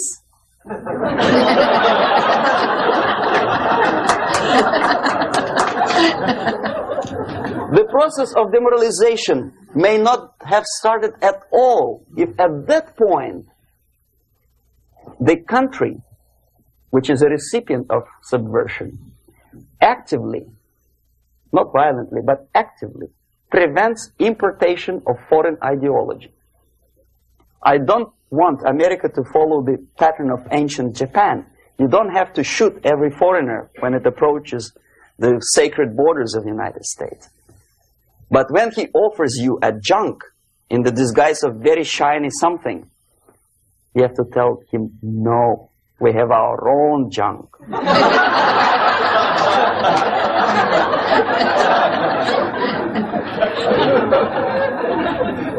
If at that point the society is strong, brave, and conscientious enough to stop importation of ideas which are foreign, then the whole chain of events could be prevented. Recently I've been to Philippines, and I was shocked how in big cities like Manila, children listen to deafening music. A melodious nation with long traditions of good, nice ethnic music, introduced by Spanish long time ago, maybe 2 centuries, 3 centuries ago, I don't remember how long. All of a sudden listen to musical garbage, blasting their radios at full blast, at full volume. Why? In India, I spent many years watching the reactions of Indians walking out of movie theaters after seeing Hollywood production. They couldn't figure out why Americans are so wasteful. They smash their cars, their shiny cars, every 5 minutes. How come they shoot each other for $500,000? Is it true that they're so obsessed with sex? Can you imagine showing a movie where each 5 minutes there's a copulation on the screen to a country like India with long tradition of respect to these private matters, or to Pakistan? And United States expect these people to respect you? No way. Oh yes, they will see the movie. They'll pay 5 rupees to see that garbage. But they walk out and will tell their kids, don't respect Americans. Don't be like Americans. See? So, the process of demoralization could be stopped right here, both as an expert and as an import. And that takes one step, one very important thing to do. You don't have to expel all the KGB agents from Washington, D.C. The most difficult and at the same time the simplest answer to the subversion is to start it here and even before, by bringing back the society to religion, something that you cannot touch and eat and put on yourself, but something that rules society and makes it move and preserve it. A Soviet scientist, Shafarevich, who has nothing to do with religion, he is a computer scientist, did a very intensive research on the history of socialist countries. He calls socialist or communist any country with a centralized economy and a pyramidal style of power structure. And he discovered, actually he didn't discover it, he just brought to attention of his readers, that civilizations like Mohenjo-Daro in the river Indus area, like Egypt, like Maya, Incas, like Babylonian culture, collapsed and disappeared from the surface of Earth. The moment they lost religion, as simple as that, they disintegrated. Nobody remembers about them anymore. Well, distantly. So, The ideas are moving society and keeping mankind as society of human beings, intelligent, moral agents of God. The facts, the truth, the exact knowledge may not. All the sophisticated technology and computers will not prevent society from disintegrating and eventually dying out. Have you ever met a person who would sacrifice his life, freedom, for the truth like that? This is truth. I never met a person who said, this is truth and I'm ready to shoot me. To defend the truth. Right? But millions sacrifice their life, freedom, comfort, everything for things like God. Like Jesus Christ. It's an honor. Some martyrs in the Soviet concentration camp died. And they died in peace. Unlike those who shouted, "Long live Stalin," knowing perfectly well that he may not live long. Something which is not material moves society and helps it to survive. And the other way around. The moment we turn into 2 by 2 is 4 and make it a guiding principle of our life, our existence, we die. Even though this is true, and this we cannot prove. We only can feel and have faith in it. So the answer to ideological subversion, strangely enough, is very simple. You don't have to shoot people, you don't have to aim missiles and Pershings and cruise missiles at Andropov's headquarters. You simply have to have faith and prevent subversion. In other words, not to be a victim of subversion. Don't try to be a person who in judo is trying to smash your enemy and being caught by your hand. Don't strike like that. Strike with the power of your spirit and moral superiority. If you don't have that power, it's high time to develop it. And that's the only answer. That's it. Thank you.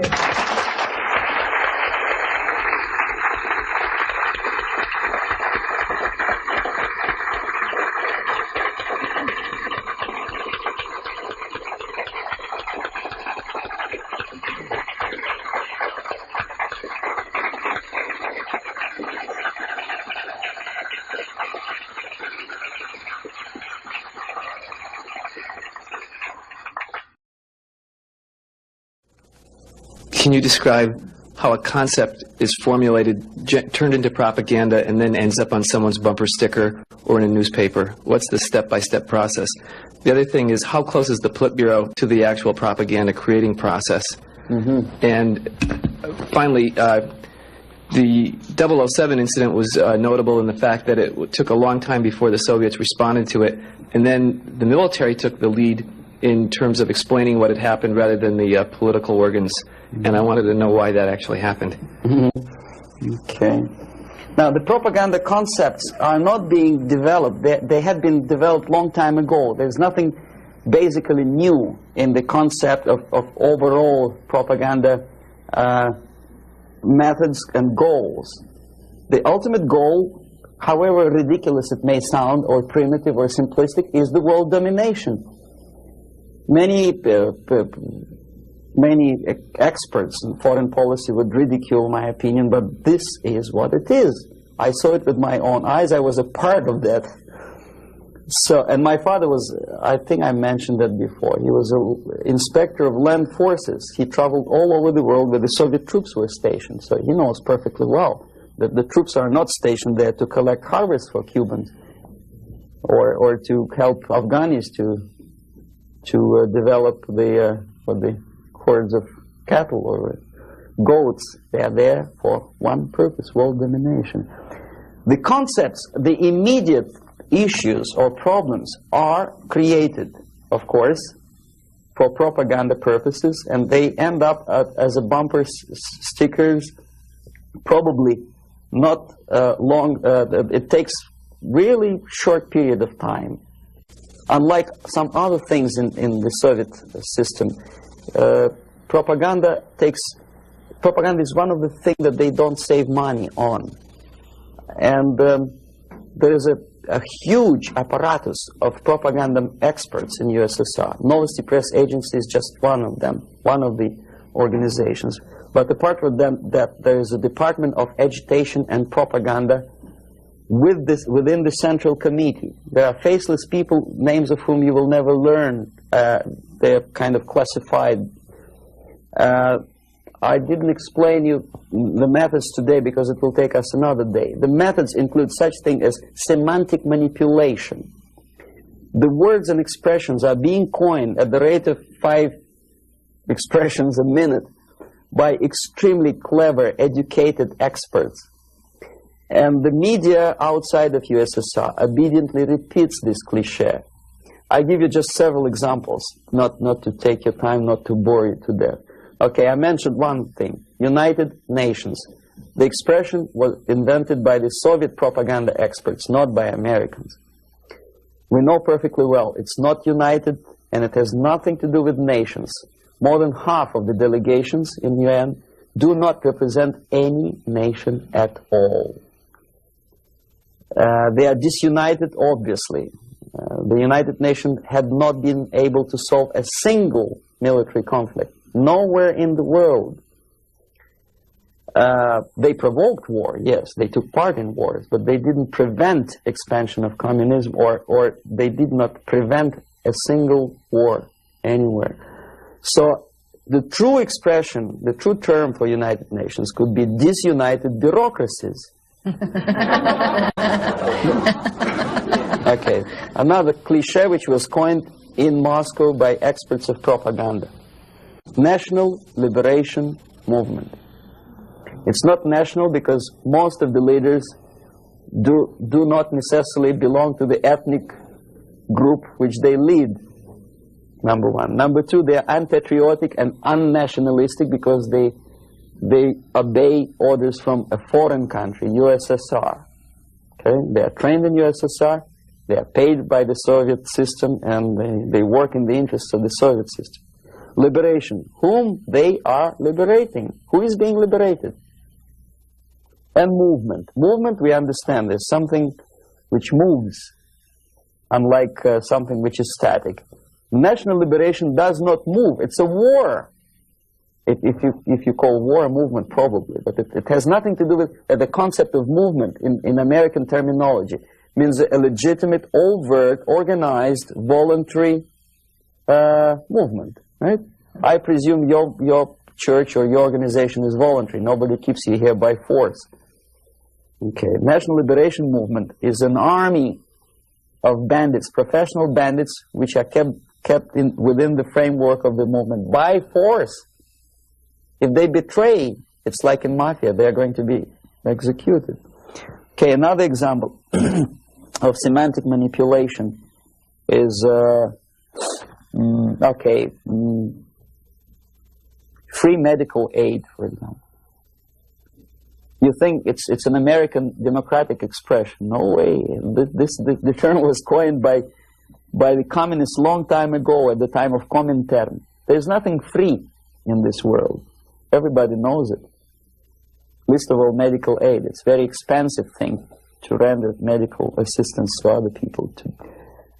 Somebody, sometime, somewhere has to pay for it. Who? Taxpayer. Obviously.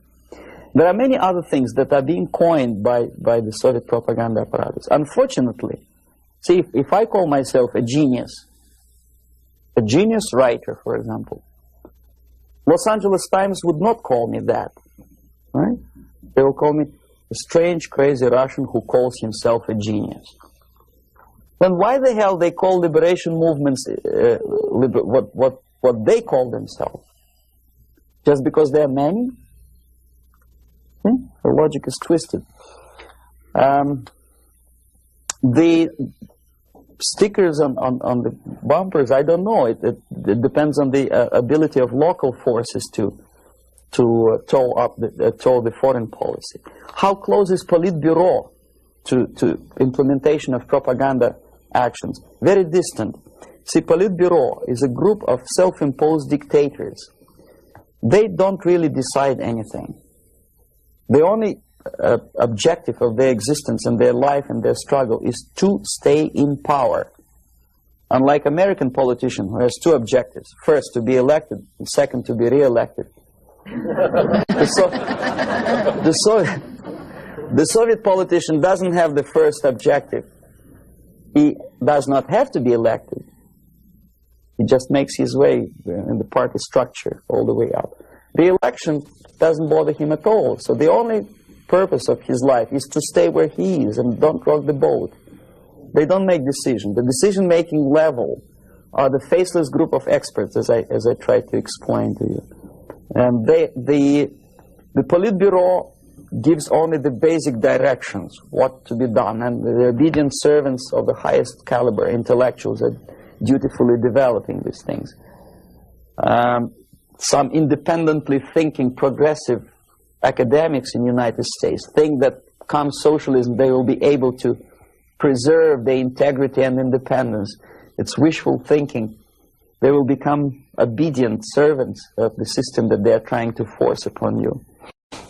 The Korean airliner incident, from my viewpoint, is not an incident at all. I believe it's a carefully planned and premeditated provocation. I'm not sure whether they did it. They killed 268 people just to get rid of Larry McDonald, but it's feasible. I wouldn't be surprised if they killed more than 60 million of their own men just to implement rotten ideas of Marx and Engels. You know, what would 268 people matter?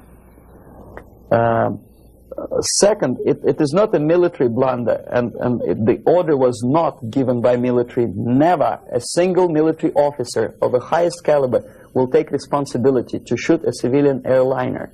My father was an officer of general staff of the Soviet Army. I know perfectly well what I'm talking about. No officer would take responsibility. He'll be shot tomorrow. Are you kidding? The order was given by a civilian, by party apparatchik of the highest caliber, and I wouldn't be surprised it was Andropov. In any case, Andropov knew perfectly well what went on. The Soviet power structure resembles a triangle. Unlike a love triangle in real life drama, it's a hate triangle. The seats of power are party, Communist Party, the elite, of course, not the rank and file party, but the top of the pyramid. The KGB and the military, they hate each other, and each of them hate the other two. The most powerful is the party. This is the real power. The army and the KGB supposedly are servants of the party and the tools, the instruments of their power. But in fact, sometimes they are the power themselves. Andropov belongs to the most hated triangle, the KGB. My father hated KGB because he was military. Both of them, KGB and military, hate the party. Why? Because unlike in the United States, the party is the most adventuristic people. They want to invade countries. They give the orders for all kinds of adventures outside of USSR borders. They know perfectly well that comes war, they will go to bunkers and eat caviar and enjoy life, whereby military will burn in flames of nuclear war. Marshal Grechko was against invasion into Czechoslovakia because he knew that he will have to demoralize his army. And the first two divisions, after facing the reality and seeing that Czechoslovakia is not being invaded by Americans, will get corrupted. So you have to replace them with other two divisions. And if you stay long enough, you will corrupt the whole Soviet army. He said, no, don't invade Czechoslovakia. But Comrade Brezhnev said, who the hell they are? They think they deserve more sausages and butter. So show them tanks. So he did, he obeyed. The KGB and the army sometimes are in cahoots against the party.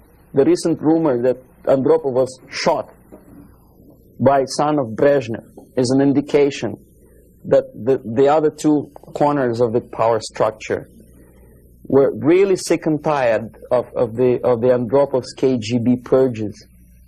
You know, there were purges. Many people lost their jobs, and some were arrested, and some committed suicide in the span of some 10 months since Andropov was sentenced to power. So that gives you an idea of the Korean airliner incident is premeditated provocation to create an international tension, because the only power on earth which is interested in provoking conflicts and preserving tension is the Soviet junta. That's the only justification of them being in power. If there is no enemy outside, they have to create him. If there is no war, they have to provoke it, to scare the hell out of taxpayers inside, and to keep themselves in power. There are so many theories. One of them is expressed by, I wouldn't say a friend of mine, but I know him. There's another defector, Nikolai Khokhlov, who defected long time before I even joined KGB. He was also a KGB in Western Europe. Now he teaches psychology in one of California universities. He thinks that the Soviet Union developed an ESP, would you believe it, system of influencing the perception and minds of people. And the generators of ESP willpower can be focused on individuals and groups of individuals so efficiently that you can literally focus that beam or whatever it is on a pilot or two pilots or three pilots and convince them that actually they are flying on the safe territory, so there is no need, you can convince them that there is no need to contact the ground-based station, and you can artificially draw the plane by brainwave into the Soviet airspace. Whether it is true or not, I don't know. But I know one thing, that when I was a student and I graduated from Oriental Studies Institute, one of my friends, he was an extremely intelligent Jewish boy. He graduated from the mathematical department of Moscow State University. After 3 years, I returned from India for vacation, and I met him in the during the reception at the Academy of Science, and I said, "What are you doing here?" He said, "I'm working in a secret research bureau." You know, the secret, which means basically defense industry. They don't have addresses, they have post box numbers. And I say, is it that much secret that you cannot tell me what you research? He said, "You wouldn't believe me, brain waves." And I never saw him again. ESP, which officially in the Soviet media is described as a pseudoscience and decadent capitalist gimmick to sidetrack the minds of proletariat from the real issues of class struggle. But obviously KGB takes seriously that pseudoscience.